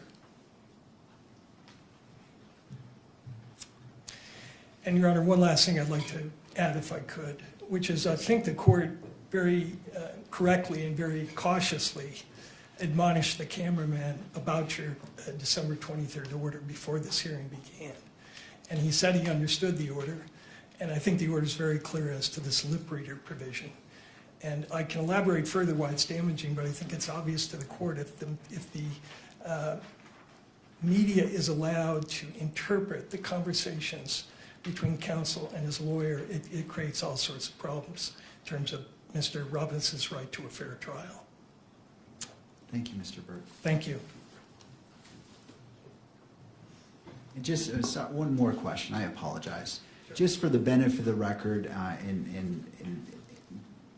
from your position, citing to the standing decorum order, the violation itself, so we can connect it all from your arguments. Yes, Your Honor, I forget the paragraph, but there is a paragraph in the court's latest December 23rd decorum order. It's I think paragraph 48. 48. And it's been a feature of every decorum order. I think we're on the third one. But from the start, the court has prohibited zoom-ins to allow lip readers to interpret what's being said between counsel and the defendant. And finally, I think you led with this in regards to the sanctions being requested. You cited to the court sanctions, and then there was a second one referring to, and I want to make sure I wrote it down right, because Sure. something along the lines of not showing Mr. Robinson at all. I want to make sure I understood that request. Sure. The request was either to exclude the cameras for purposes of this hearing in its entirety because of the violation and because we can't be assured that the cameraman's going to comply with the court's order.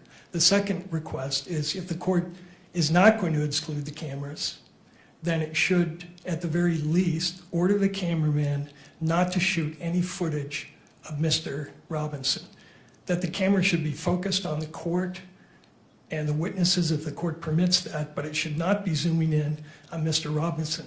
His demeanor, his conversations with his lawyers have nothing to do with the newsworthiness of this case. And what it's allowing is very prejudicial information to be leaked to the public through these lip readers and body language interpreters, and it's creating massive prejudicial publicity for us. So that's the request. Thank you, Mr. Burt. Thank you. I'll hear from other parties if they wish to be heard.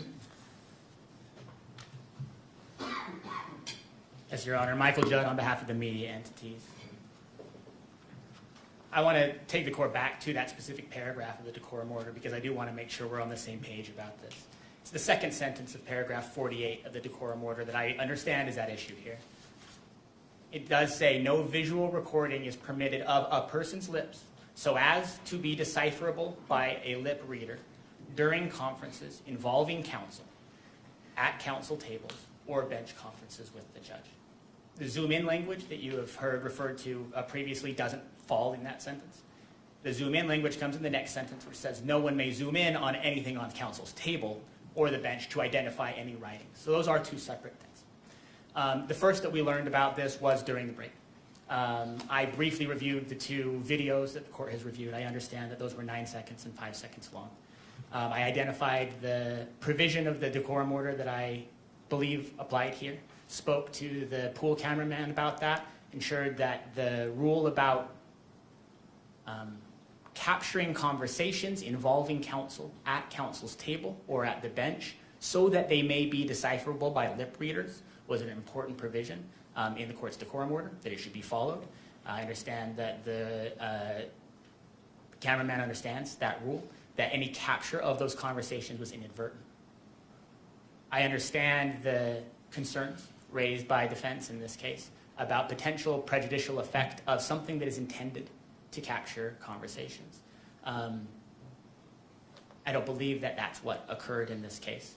I believe that the court's order should be understood and applied as written and done so strictly. But I don't believe that there's been a violation here. We've been now on the record for 3 hours. I believe that the total length of the two videos that were shown to the court were 14 seconds long. Whether or not either of those conversations rises to the level of capturing the movement of somebody's lips so that it can be decipherable from a lip reader, I'm not in a position to judge. But I can assure the court that the media is aware of that provision, of defense's concern about the potential violation of that order, and that they will take that seriously. That's already been raised, already been discussed. As far as the remedy sought here, I think that excluding all cameras from the courtroom for this important part of this important proceeding would be broader than any sort of remedy would be necessary here, as would the direction that the cameras not show Mr. Robinson in any way. I understand that potentially any shot on a still camera, on a video camera, of a defendant in a criminal case could potentially be twisted or used by some to try to impute some sort of thought or some sort of idea. But I don't believe there's anything in the court's rules. I don't believe there's anything in the rulings so far to date that suggests that the way to address that kind of concern is to say that a defendant, a critical figure in a case like this, and one that the decorum order clearly allows to be photographed and videoed, be kept off camera altogether. The media continues to take this seriously. Before every single hearing, we speak about the decorum order and what it requires. We recognize the importance of doing it and that there can be consequences if that's not kept. The media understands and hears that, and do not believe that any further reprimand or any sort of further exclusion is necessary here. Thank you. Well, before I turn to you, I want to turn to the state. I'm sorry. I want to give all parties an opportunity, and then that allows you to respond to whatever they say. Your Honor, we have nothing to add. We'll submit the issue. All right, Mr. Burns.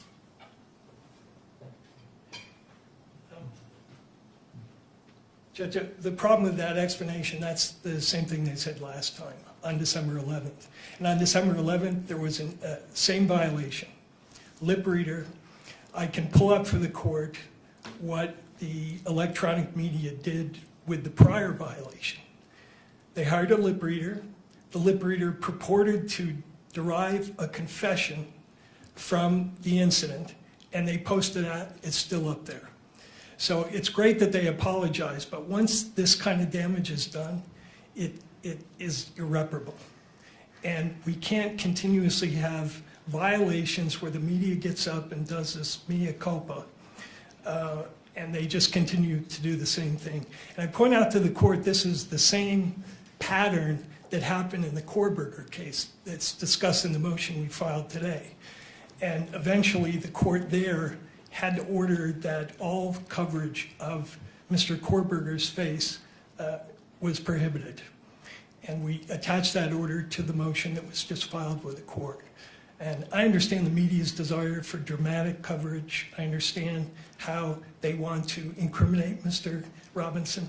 But that process is supposed to happen in a trial, not in the media. And it's a serious violation. It's one that the court should not just blink away and say, I accept the apology, especially after the court was so clear this morning. Calling the cameraman up, asking if he had read the December 23rd order, and his response was, I'm good to go. Meaning he had read it, and presumably he read that provision about zooming in on lips. There's no excuse for it. The court should take some action. Thank you, Mr. Thank you. Anything further from any of the parties before this court makes a ruling on this issue that's before it? No. I just want to make one note, Your Honor. Those clips that I showed you are just small portions of much longer footage that was available in the live stream. That was just what we needed to compartmentalize to get it to Your Honor, but it was a much more extensive period of time. All right. All right, I appreciate this being brought promptly to the court's attention. This is an important issue, and the court takes it very seriously. As it relates to today, well, first, I did put on the record very clearly that there would be potential consequences for any violation of the court's December 23rd, 2025 standing decorum order.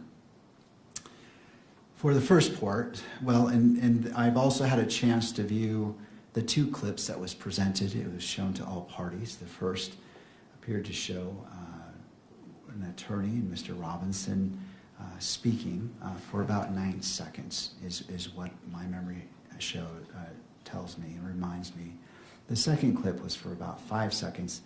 I believe it was from a slightly different angle, but it also captured that. And in both instances, I could see Mr. Robinson's lips moving, and I don't remember about the second clip, but I believe in the first clip it also showed counsel's lips moving, but notwithstanding, that was in place.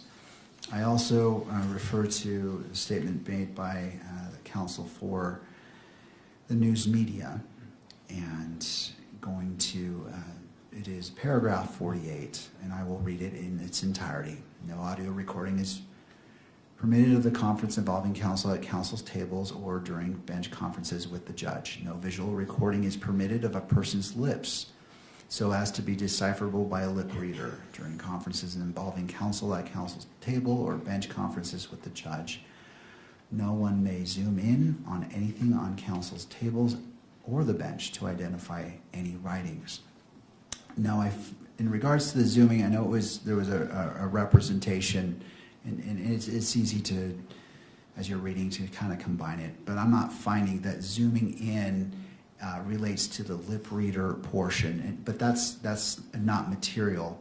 I do find that, and I'm not a lip reader, so I don't know what the standard is for lip reading, but I do note that 9 seconds in that first clip, one could see his lips moving, and it is a significant time as it relates to this particular issue. It wasn't a passing shot. It was focused on these two persons, and so I find that the decorum order, as it relates to paragraph 48, as it relates to no visual recording is permitted of a person's lips so as to be decipherable by a lip reader, I find that has been violated. In regards to the second clip, 5 seconds, where it shows Mr. Robinson and I believe one of counsel, that I was able to view Mr. Robinson's lips moving. It wasn't a passing shot that it just so happened to capture. It was focused on them. I find that is a violation of paragraph 48 as it relates to no visual recording is permitted of a person's lips so as to be decipherable by a lip reader. Turning to the next section, finding that the violations have been shown as the court has reviewed the purported evidence of these two violations, I turn to the sanctions. Previously, I stated that under Utah Code Section 78B-6-310, if the court finds a person guilty of contempt, the court may impose a fine of up to $1,000, order incarceration in the county jail for up to 30 days, or both. I find that applying this sanction would be disproportionate to what the conduct was in those two clips. And the court notes that it is the court's discretion on whether to apply it or not. I find that the court will not issue this sanction. In addition, the other sanctions the court stated earlier today, in addition, the court may impose the following remedial measures if warranted.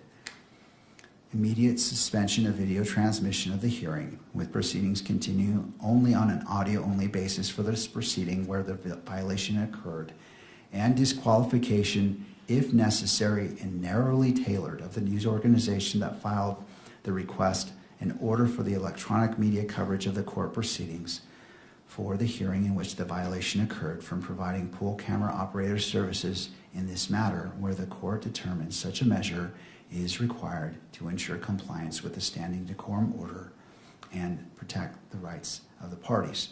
The court also stated that before making a decision, it would allow counsel to make argument or statements, in which the court has done, and that the court's actions are not intended to have a chilling effect on the open and transparent courts or on responsible news gathering, and that the court is fully committed to the presumption of open proceedings under the applicable rules. That being stated, and as the court was listening, Mr. Burt has suggested that one of the potential sanctions is that for the camera for the remainder of the hearing, and not to show Mr. Robinson at all as a sanction for the remainder of today's hearing. And so the court considered that as well. This court does not wish to make a disproportionate decision on the actions, and it does note and does not minimize the violation. Therefore, this court will take up the suggestion by Mr. Burt that during the remainder of this hearing, that the camera shall not photograph Mr. Robinson at all, and that will be the sanction of this court. I will allow the pool camera operator to reposition the camera to adhere to that. Well, first, sir, I'm going to ask you to come forward because I want to make sure that's even a possibility. And again, I don't mean to put you on the spot. I'm simply, I don't want to set anyone up for failure. I don't want to make an order, and if it's not possible, then further sanctions could apply. And I recognize that it wasn't your anticipation to be on your own camera. But as it relates to not showing shots of Mr. Robinson for the remainder of this hearing, what are your thoughts? I can do that. From where I'm positioned now, I can shoot this lectern, I can shoot the bench, and I can avoid the attorney tables altogether if that is what is desired. All right. Do you need to do any repositioning of the camera to accomplish that? And I'm willing to give you that time to accommodate that. I just, again, I don't want to set you up for failure given what's happened. And so what are your thoughts? No, I think the position I'm in, I am okay to avoid the attorney tables at this point and just shoot, this forward part of the courtroom. All right. Thank you. Thank you, sir. All right. Turning to the parties, any clarification needed about the order of this court and the sanction that is imposed? No, Your Honor. Your Honor, I only have one. It sounds like this issue is specific to video coverage and that the order not to take any imagery of Mr. Robinson would not apply, for example, to the still photographers. Do I have that correct? Well, I'll hear from the parties before I offer that clarification. Do you wish to weigh in on that issue?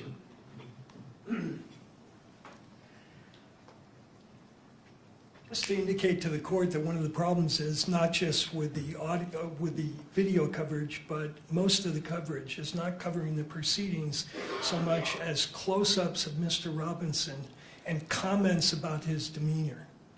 So if they catch him in a moment speaking civilly to his attorneys and he happens to smile, that then is twisted into evidence that he's some sort of a remorseless killer. So that applies to the still photography as much as what's going on with the video. So we'd ask the court not to permit still photography, at least for purposes of today. And I think after the court sees the motion, we'd be in a position to talk about the future. But I think for now, that's our request. Thank you, Mr. Burt. Thank you. To the state. Nothing further, Your Honor. And any other input? All right. This court narrowly tailors its decision as to the violation, and the violation comes from the camera, the pool camera providing live feed. It doesn't come from the photographer. The photographer is the still, I don't know what the exact term is at this moment, it is eluding me, but the person who's operating the camera to take still shots is under the same requirements for this decorum order. I am not going to sanction them because what was before me with the 9-second clip and the 5-second clip doesn't apply to them. And so I'm going to limit the sanction as it relates to the pool camera photographer, again recognizing that the standing decorum order applies equally to the still camera photographer. Thank you, counsel. I appreciate you bringing this to the court's attention and the seriousness and professionalism that you presented this to the court. So thank you to all parties. And again, to the camera operator, do you need time to test out to ensure that there is any inadvertent capturing? I'm willing to do that. I just want to make it clear as day that Mr. Robinson is not to be captured in a sweeping shot in any form for the remainder of this hearing. Understood, Your Honor. All right. All right, counsel. With that in mind, how would you like to proceed?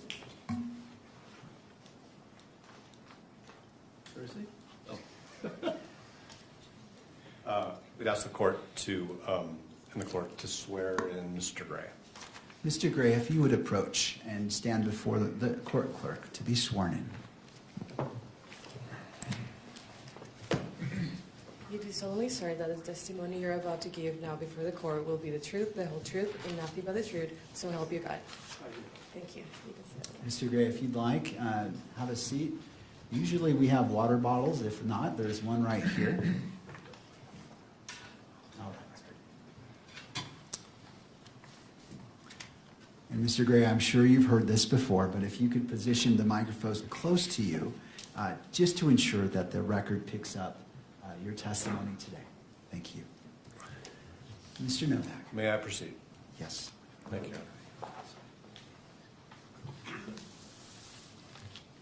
Mr. Gray, how long have you been associated with the Utah County State Attorney's Office?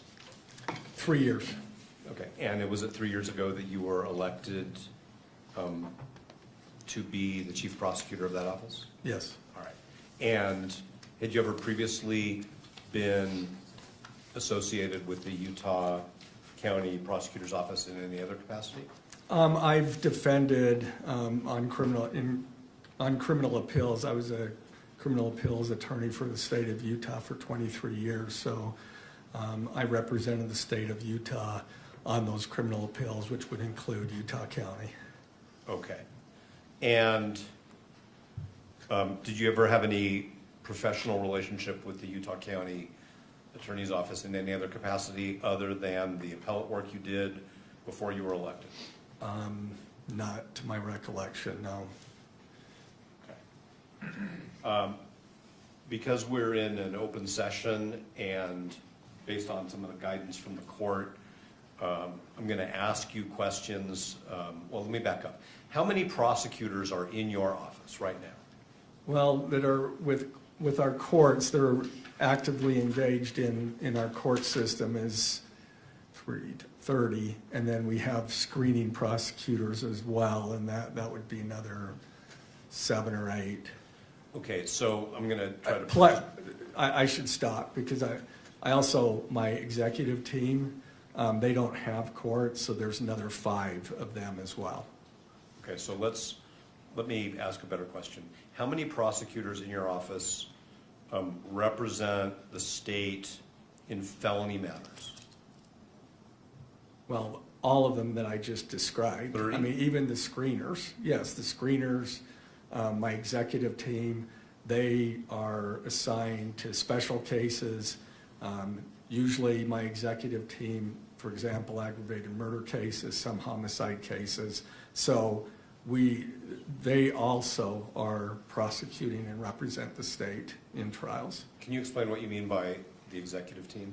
The executive team would include, obviously, myself. I have 2 chief deputies, one chief deputy, another chief deputy's general counsel, and then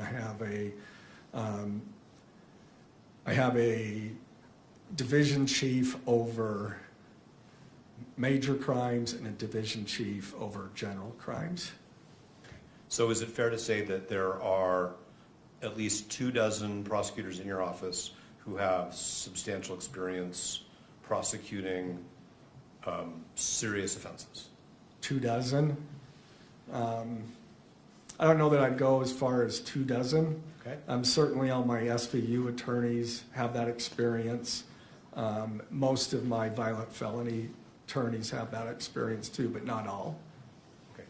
And do you know how many attorneys in your office have actually participated in homicide litigation? I don't know the exact number, but I would say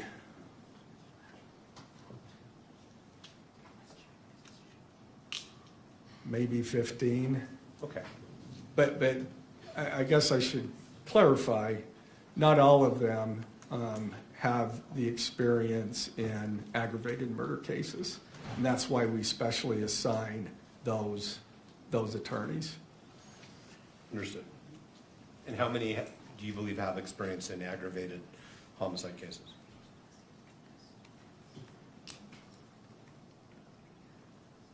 Probably 7 or 8.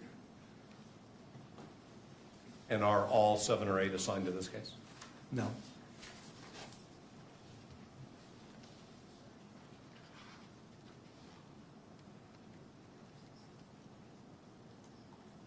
Are the 5 other than you who are assigned to this case experienced in aggravated felony cases? 4, well, either 3 or 4, Of the 5? yeah. Okay. All right, now I'm going to ask you some questions about a specific member of your office. And because the court may or may not ultimately order that that attorney's identity remain sealed, you know what I mean by the word sealed, right? Yes. I'm going to refer to that person as Prosecutor A, okay? You all right with that? Sure. Okay. So how long have you known Prosecutor A? About 3 years. In your work as appellate counsel for the state, did you have any contact with Prosecutor A? I may have, I don't recall. We generally send something out to, when we get an appeal, we generally send, the AG's office, we send something out to the prosecutor, ask them to fill out anything that we should know. More often than not, they never send us anything. And because it's an appeal, I mean, we're bound by the record. So there's not usually an occasion, but sometimes there is. But I couldn't say for sure that I've never talked. I certainly don't remember ever talking to him, though I could have. Okay. Is Prosecutor A member of your executive team? Yes, Okay. And did you select Prosecutor A to be a member of your executive team? yes, And that was at the beginning of your Yes. tenure as the Utah County Attorney? yes, All right. And so you've had close working contact with Prosecutor A, who's a member of your executive team for the past 3 years? yes, And that, unless you're out of the office traveling or on vacation, that's basically every work day of the month, correct? yes. All right. And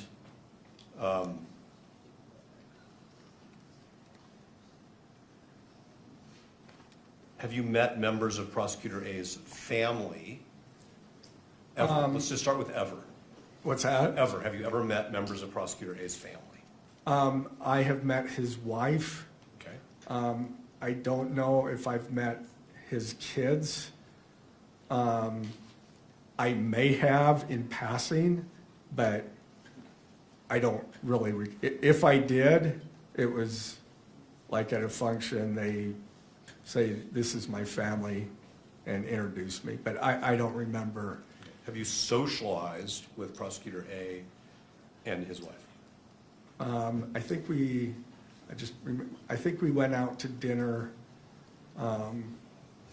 once after a conference in St. George with some other prosecutors and their wives. Okay. Have you ever been to Prosecutor A's home? No, Has Prosecutor A ever been to your home? no,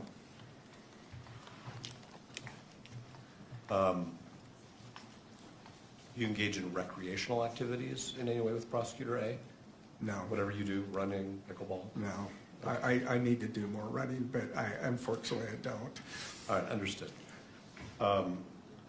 Okay, now, Prosecutor A has an adult child who was at the September 10th rally at Utah Valley University, correct?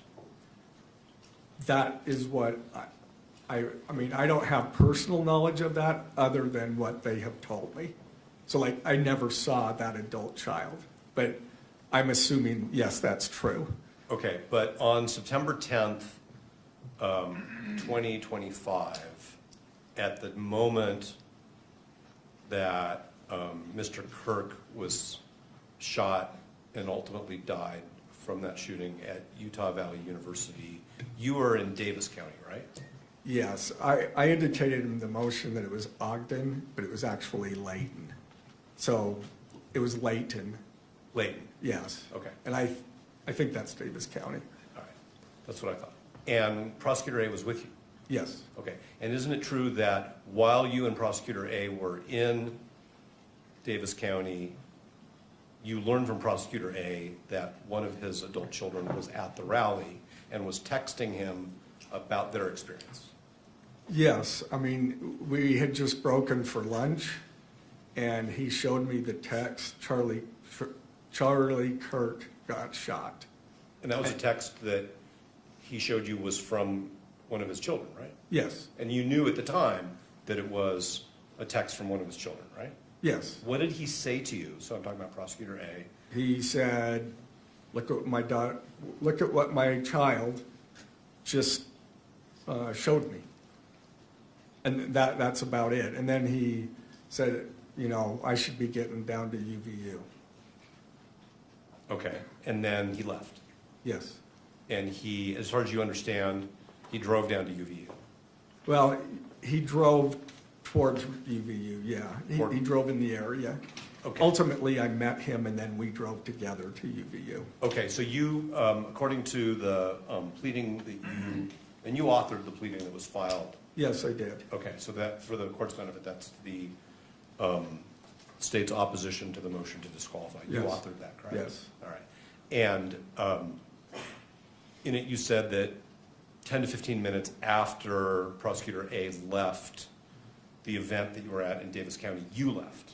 Yes, Did you also head in the direction of UVU? yes, Okay, and then you and Prosecutor A met up somewhere? yes. And then traveled to UVU Yes. together in your vehicle or in Prosecutor A's? I guess there's a third alternative, which is you met somebody else and traveled with them. No, I don't remember whose Okay. vehicle it was. All right, did you talk to Prosecutor A? It was my vehicle, I'm pretty sure. Okay. So, And was that just about logistical convenience, like let's just go in one car, or was there Yeah. some specific reason? yes, no, that was no other reason. Okay. And on your way to that, what I'll call the meeting point, Uh-huh. did you have any conversations by telephone with Prosecutor A? Well, yeah, because we needed to meet. He left. I thought I would get some lunch first before I went to the command post. I got about halfway through that and said my mind was not on it. I needed to go to there. And so then we called. I believe I called him or he called. I'm not sure who called who, but then we met. We hadn't arranged that when he left. Understood. But did he convey to you any more information about his child's experience in those conversations? No, Okay. And did you inquire, like, how's your kid or anything like that? I did not. Okay. And so you met up and then you went to the command post, which was established near the university, correct? It was at the university. Okay. Was it inside one of the buildings? What's that? It was inside one of the academic buildings. Yes. All right. And did you see Prosecutor A's child there when you were there? No. Were you introduced to that person? No. Okay. Did you have any conversations with Prosecutor A about whether they should stick around and wait? No. Did you? My understanding, based on, my understanding was that everybody had left. We were told that most of the students had left. They had not, or attendees, so. Okay, so as far as you know, Prosecutor A's adult child had left the university before you. As far as I know, my understanding was that, most of the students had fled. That first they went into buildings or whatever, and then they made their way out.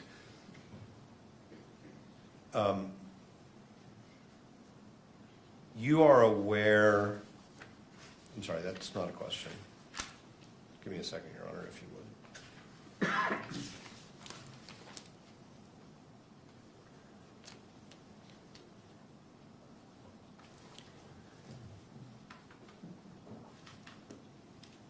Okay, so did you spend time with Prosecutor A at the command post on September 10th at UVU? Yes, we were going different places, but there would be times that we would meet up. But off and on is all I can say. Okay. And did there come a time, either on the 10th or shortly thereafter, where he provide you with some information about how his adult child was doing, having been at this? You know, I don't remember him ever saying anything about that, and I never asked. I probably should have, but I don't remember any conversation regarding his child.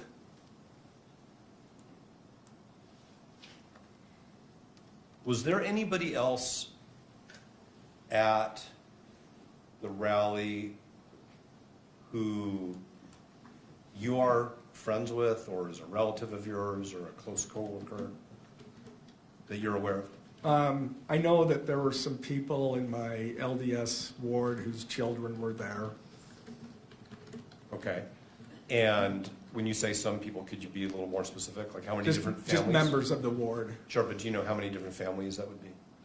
I think I was told about 2. Okay. And who told you that? One of the families. Okay, so one of the families in your ward informed you that one of their own children had been there, and then another one had been there? And then somebody else from the ward had been there. I see. And do you know who those people are by name? I'm not asking you their names. I just want to know if you came to learn who they are. Yeah, I came to learn who they are. Yeah. Okay. And are you close with those people? I mean, we're casual friends with one of them, but I don't think I learned that until well after we'd filed the information. Understood. When did you learn that? Sometime after. I don't know.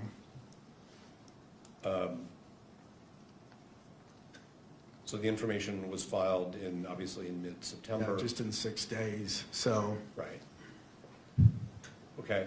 And do you know, like, if you saw the children of the families in your ward who you understood were there, if you saw them on the street, would you recognize them? I would recognize at least one of them.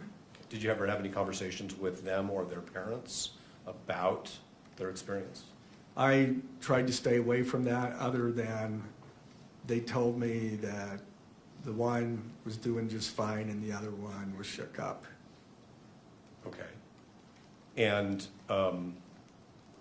the other one was shook up. I mean, is that the term used, or is that just your way to summarize? That's my way of summarizing it. What did they tell you? Having a hard time with it or something of that nature. I'm sorry I interrupted you. So somebody told you, somebody who you know from your ward, Yeah. told you that their child, is their child a student at UVU?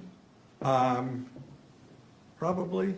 I mean, they're young adults, so I'm assuming that. I really don't know for sure. Yeah. And I think what you said is that they told you that their child was having a hard time with it. What, that, not their child, but the other family's The other child. family's child. Yeah. Okay, so it was like a second-hand thing. Yeah. Okay. And do you know if either of those young people who were at the rally, well, I'll put it this way, do you know where they were in terms of in what I'm going to refer to as the amphitheater I area? have no clue.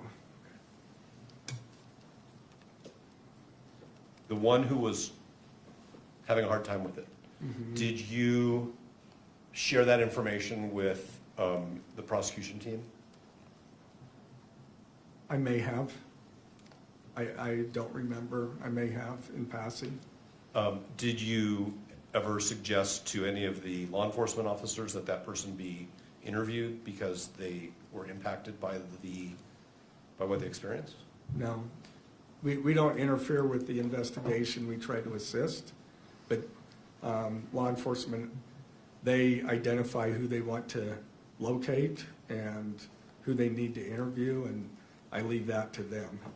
Did the person giving you this information, so this is another adult in your ward, tell you more specifically about what their child and the other child actually saw and experienced? No.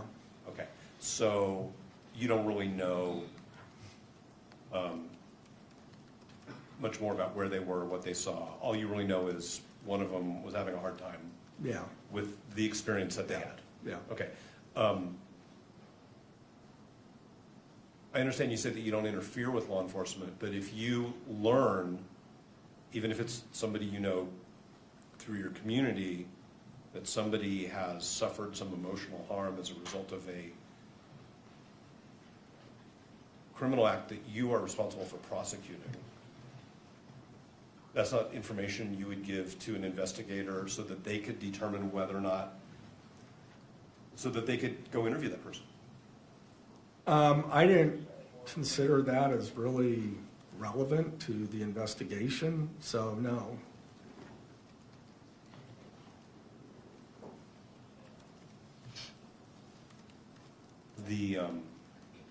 The fact that this young person was having a tough time with what they experienced is what you're saying isn't relevant? When lawyers use the word relevant, we got to. Well, it's relevant to them. As far as relevant as to our case, I don't believe so, no. Okay, understood.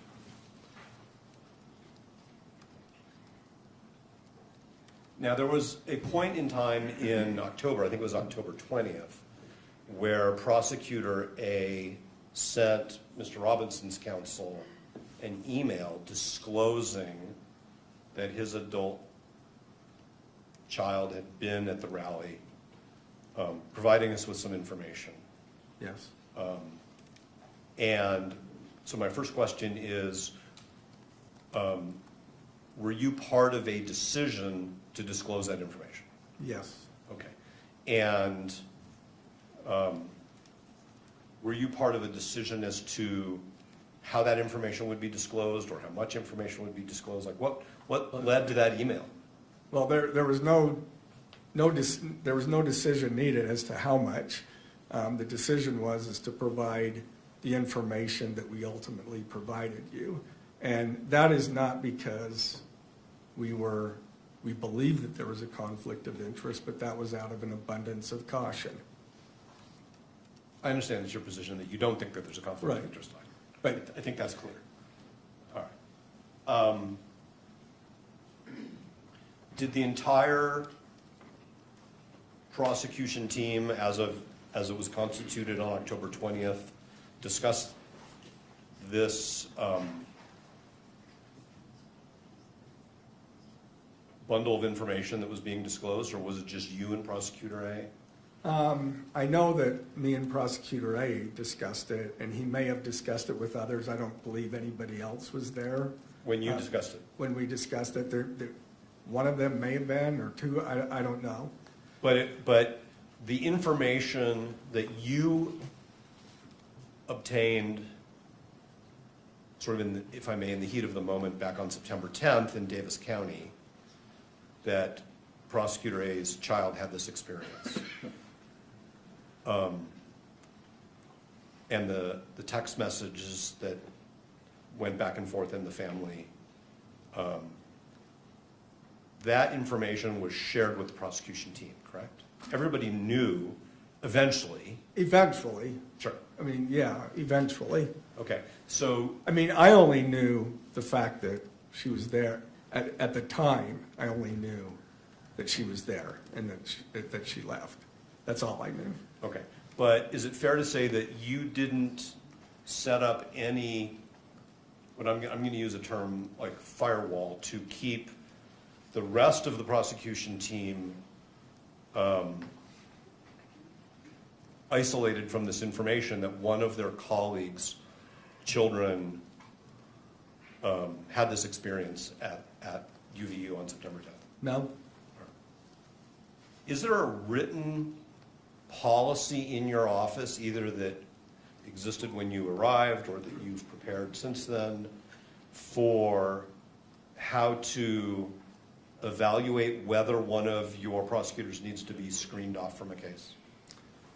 You know, I'm not sure. I mean, we have those conflicts that come. I mean, the biggest thing on screening for us is if there's a potential conflict where information that the defendant has, one of our prosecutors has, because that's why you screen cases, is to make sure that shared confidences aren't also disclosed to, shared confidences with the defendant aren't shared with the prosecutor.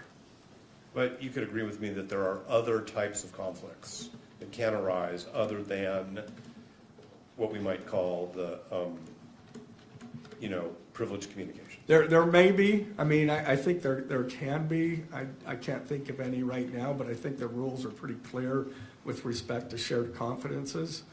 You can't, screening isn't the end-all of all, of how you treat conflicts. I mean, generally speaking, we will just conflict out to another office if we feel like we need to.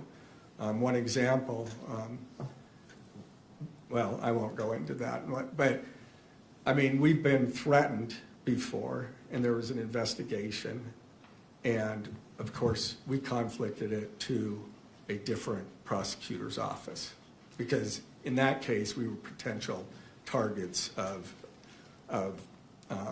this individual. Understood.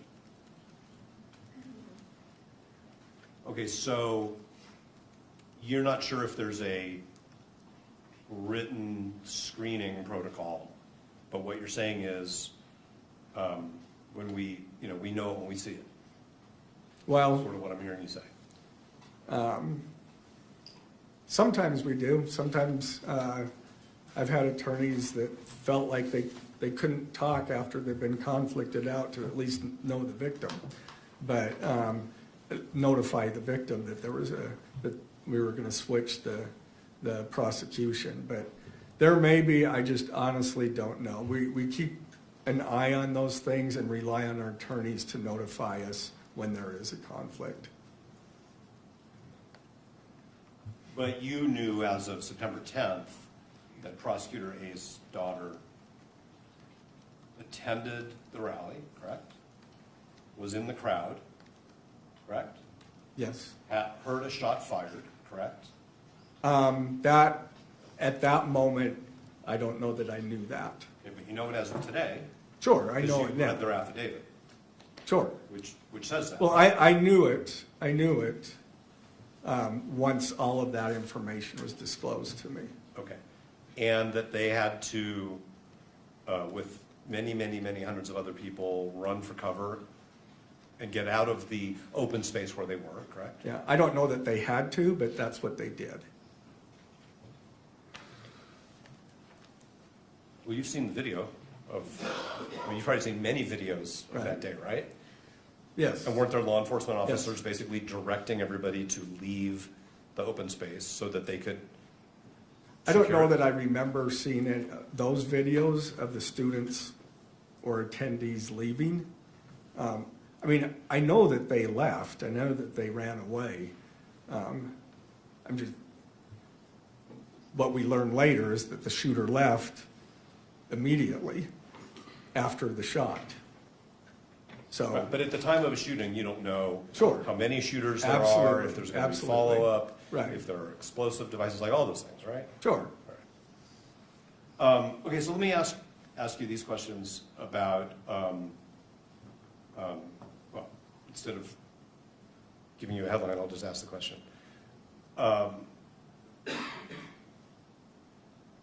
Once you had all of the information about Prosecutor A's child's experience, okay? What they saw, what they heard, what happened to them, the fact that they were separated from their personal property, all those things, okay? What I'm hearing you say is you never really discussed that with Prosecutor A and his family. No. I mean, I did discuss, I don't know if it was day 2 or day 3. Law enforcement was there on the day of the shooting, the next day, and I think into Thursday or Friday. I don't remember exactly which day. And at some point, I was told that Prosecutor A's child left the bag there. Okay. But if you never really talked about it with Prosecutor A, about the impact on his child and the family. I didn't say that. Not on the day of, or, I mean, in the intervening time, he reported a couple of times that he talked to his child and said that she was doing fine. She reported to him that she was not having any issues.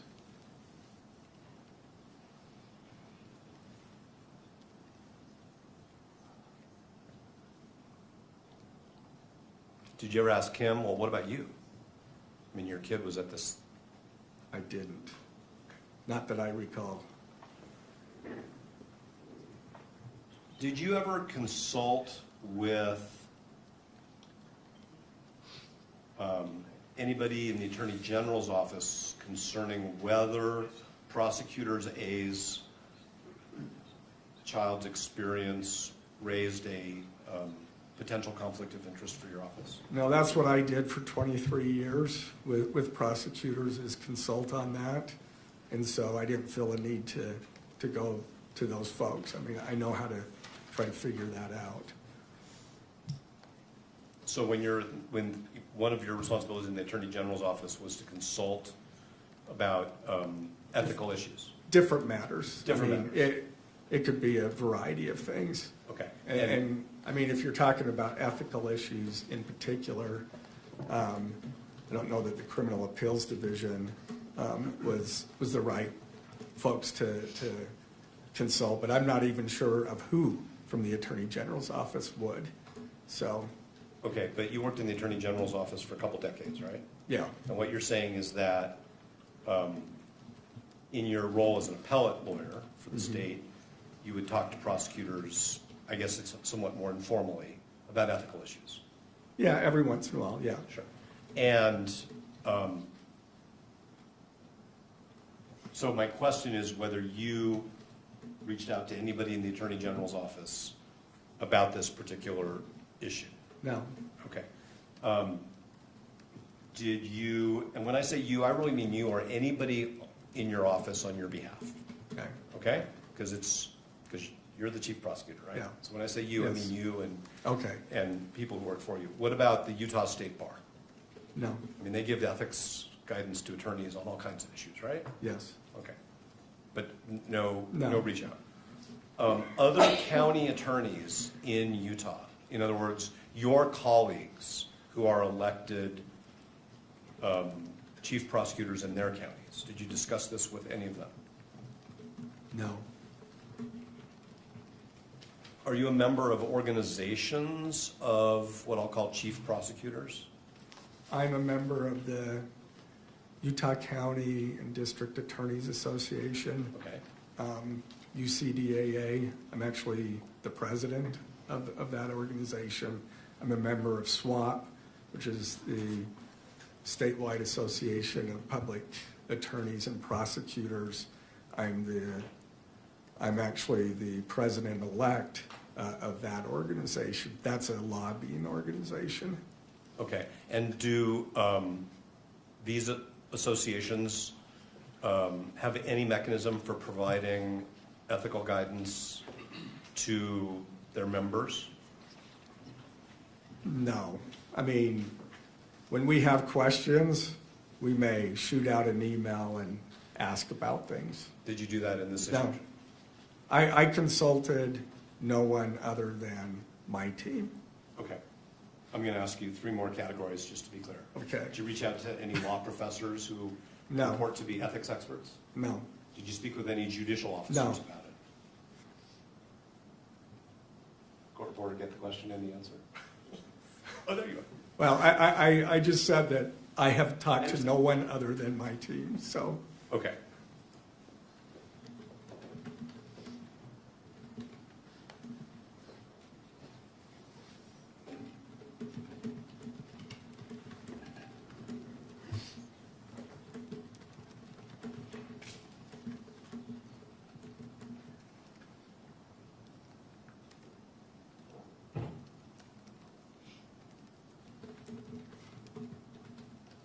Did you ever discuss with Prosecutor A whether his child should or should not be interviewed by law enforcement? No. Are you aware of any? Maybe, I don't remember. Okay, so that may be important. Do you want to take a minute to think about that? What's that? That may be important. Would you like to take a moment to think about it? I don't remember. I don't think so, but I do not remember.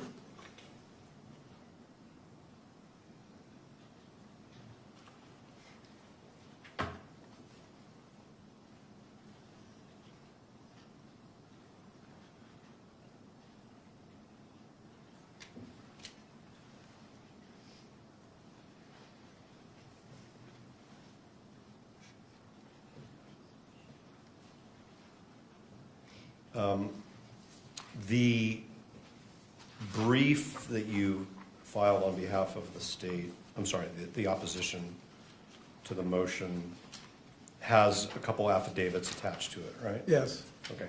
And one of those is the affidavit of Cole Christensen, yes, and which for the court's benefit in the record is addendum C to the opposition.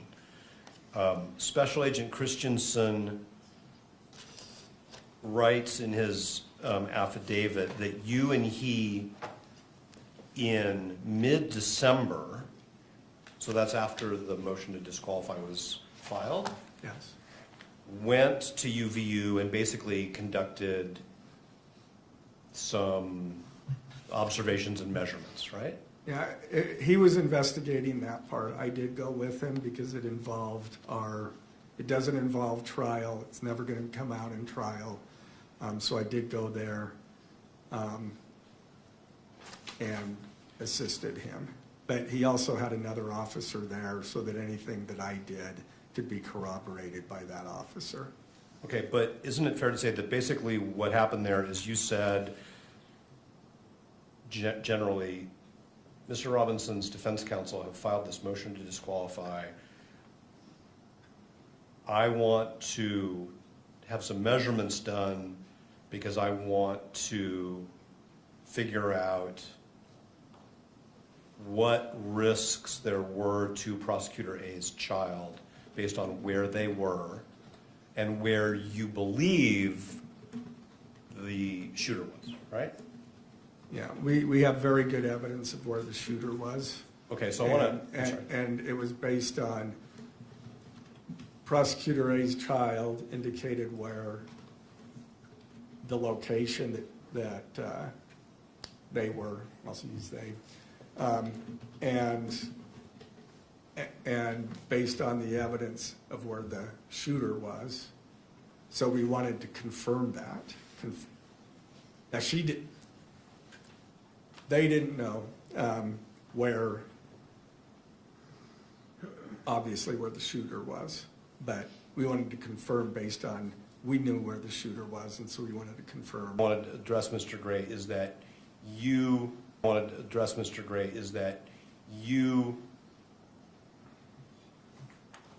knew that the defense had filed this motion to disqualify based on the relationship between Prosecutor A and somebody who was at the rally. Yes, And had the experiences that the court has already heard about. And so you basically went out with a law enforcement officer and you did an investigation and took a number of measurements. he did, yes. Okay, but at your direction, right? Because you're the one who I asked him to do that, yes. Okay.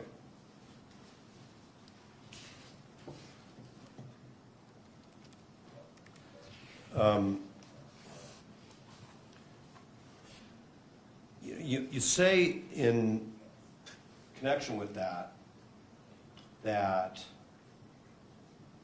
there are some uncontested issues in this case. Yes. That's a term you used in your brief, right? I'm sure that you will tell me where they're not contested, but. Well, every issue is contested, right? I mean, the So state, is it, okay, go ahead. I'm not trying to have a argument because the court reporter Yeah. doesn't. I speak stopped, over each so other. I'm not. And I'm bad at that too, and I have been for a very long time. But your measurements as documented in Mr. Christensen's affidavit, Special Agent Christensen's affidavit, are of things that you say are uncontested, but I just want to make sure. So can I clarify that? I never said that the measurements were not contested. I said what was not contested is the fact of the things that Child A could testify to. That's what I was referring to as what's not contested. Child A, as demonstrated in the affidavit, can testify that Child A was there, that her Child A's location, and what the crowd did, what she did, and then what she ran in. That's what's uncontested. But aren't these also uncontested things which contested issues which you seem to suggest to the court are uncontested, and that is that the shooter was on the roof? No, I didn't say that was uncontested. I said what she could testify to is uncontested. And if there was something different than that, that's certainly what I meant. I understand that all those other things could be contested.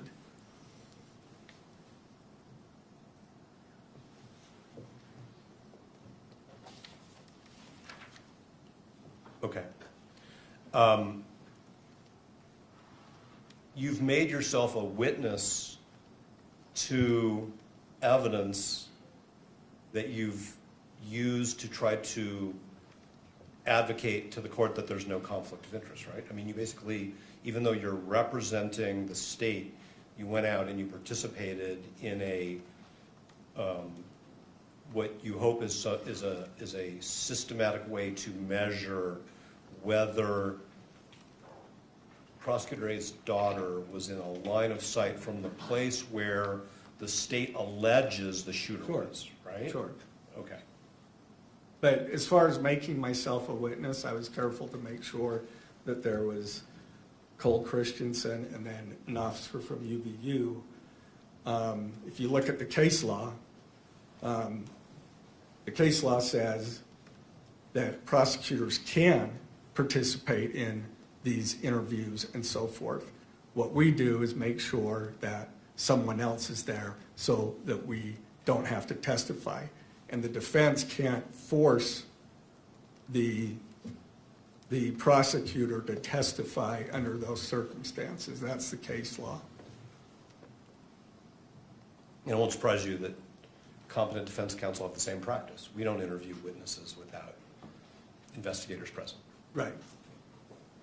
And this was no different than that. Understood.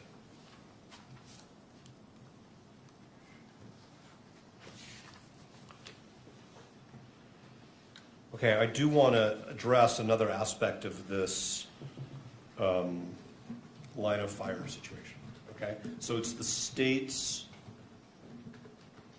theory of the case, if I may, that the shooter was on a rooftop, correct?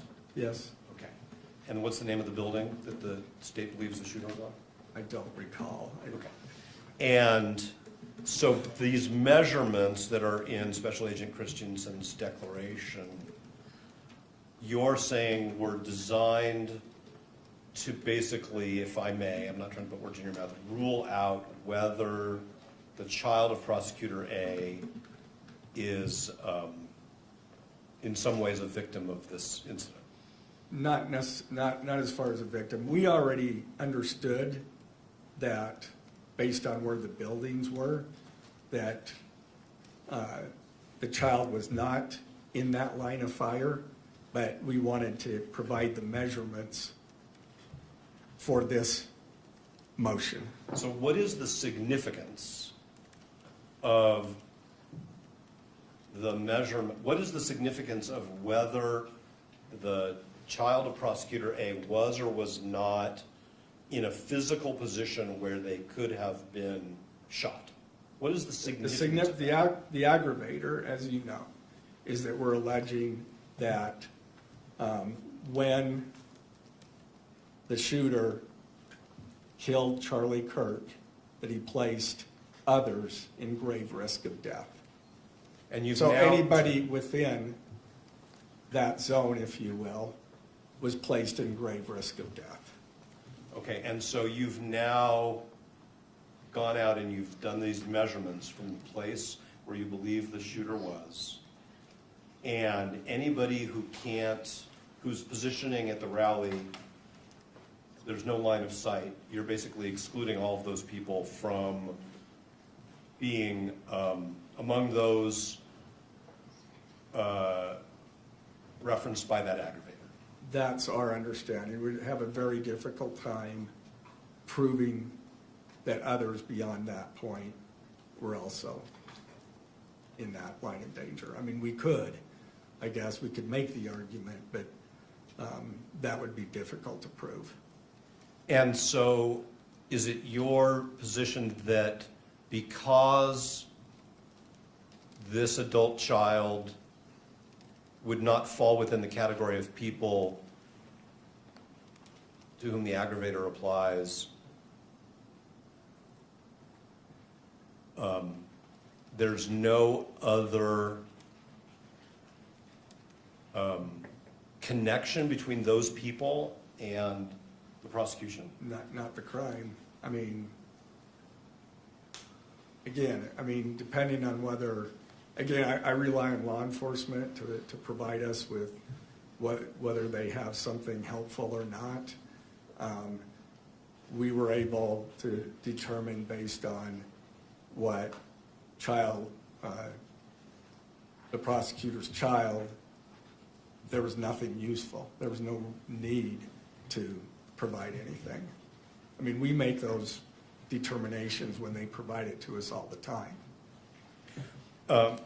Did you work with Special Agent Christensen on his declaration? On what? No. On his no, declaration? I didn't. Did somebody else? Yes. Another one of the members of your prosecution team? Yes. That's generally the practice. Okay. Was it Prosecutor A? No. Okay, now, we've also, I should say, you also filed with the court addendum B to your opposition, which is the affidavit of the child of Prosecutor A, right? And this person is a young adult who is a student at the university, right, at UVU? Yes. Okay. That's what I'm told. I Okay. have no Did you reason to doubt speak with this adult child in connection with the preparation of their affidavit? that. I did not. Do you know who did? I do. Who was that? It was Mr. McBride. Okay. And do you know whether Mr. McBride consulted at all with Prosecutor A about that? I couldn't answer that. I don't know. Okay. Did you read the affidavit? Of course, I wrote the opposition. I better read the affidavit. Did you play any role in the shaping of the affidavit in any way? No. It was just given to you, here's the affidavit? Well, we were aware of what the student, I'm going to call it student now. It's fine. We were aware with what the student had said as far as what the student was aware of. And so we obviously, as I started writing based on what my understanding of that was, and I'm sure that Mr. McBride covered those areas to make sure that we were accurate. Are you saying that the affidavit followed from your briefing and your briefing was based on your? No, that's not it. My briefing was based on what the information that the student provided. And so to that extent, I'm sure when Mr. McBride talked to the student, that he would cover those things. Okay, so what I'm missing is, where did you get the information about what the student experienced if That you was had from- not seen the affidavit? That was from the prosecutor that is the parent of that. Okay, so Prosecutor A told you, this is what happened with my kid. Right, I think that's pretty established. All right, Okay. Mr. Novak, this Yes, might sir. be a good time to take a brief break. Whatever works for you. And just, not meaning to pressure you, I'm just trying to anticipate how much more time for questions you have for Mr. Gray, just for housekeeping purposes. It's 4:06 according to this monitor. Oh, that's not right, it's 5 o'clock. The monitor says it's 4:06, that must be some time zone that somebody else lives in.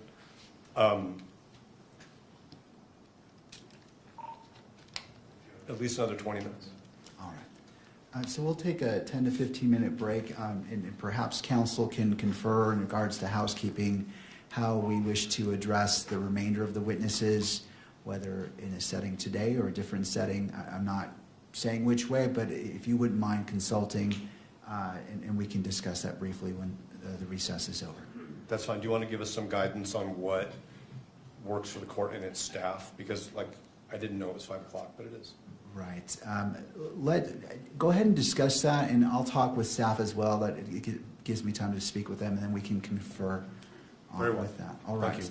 Court will be in a brief recess for 10 to 15 minutes. All right.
who didn't object, that since it's 5:20 on a Friday, we should recess now and reconvene on February 3rd. As previously scheduled, we have a hearing that day, if that works for the court. So that's what we think we should do. All right, and so that was the consensus I was leaning toward. However, I think it may be appropriate to finish out this testimony and be done with that. And that way, when we start up, we're starting with a new witness. It's a little bit awkward to break, especially over this space of time, because he won't be able to talk. He'll be on the stand, and he can't talk to anybody about his potential testimony because he's under oath, and he's still technically on the stand until February 3rd, and that could create complications given the nature of his profession and the office. I assume that the state has some questions for their Yes. witness, and then I would, Oh, I see. We're probably an hour and a half Okay. adding everything No, up from now. you know what, you're right, all right. All right, well, that makes sense. And to all parties, that's the consensus, the stipulation Yes. to the state? All right, thank you. and Mr. Gray did tell us that he has a flight later this evening, and just for total transparency, Mr. Burt and I have a flight to California, which boards in 2 hours from Salt Lake. Your Honor, obviously, we're not asking that he not be allowed to communicate with the county attorney's office. If they Sure. just don't discuss his testimony, that'll be sufficient as officers of the court. I appreciate that guidance. I just want to make that clear. It is a little bit tricky when somebody's on the stand and they come off the Understood. stand. All right, well, I believe we do have a hearing set for February 3rd at 1 o'clock. Does that comport with everyone's notes? Yes. And we'll go ahead and reconvene at that time and continue this hearing, and we can take it from there. Does any party wish the benefit of the record? I don't think we need to ask the court to order the witnesses to return or serve new subpoenas. Yeah, no, I think the witnesses are planning on attending that hearing as well. We'll make sure that's, We don't need the record for that. All If we are told we need a new subpoena for any reason, we'll do it. All right. Thank you, Your Honor. Thank you, counsel. I appreciate your hard work today. I wish you a good afternoon and a weekend, as well as to Mr. Robinson. Court is in recess. Thank you. All right.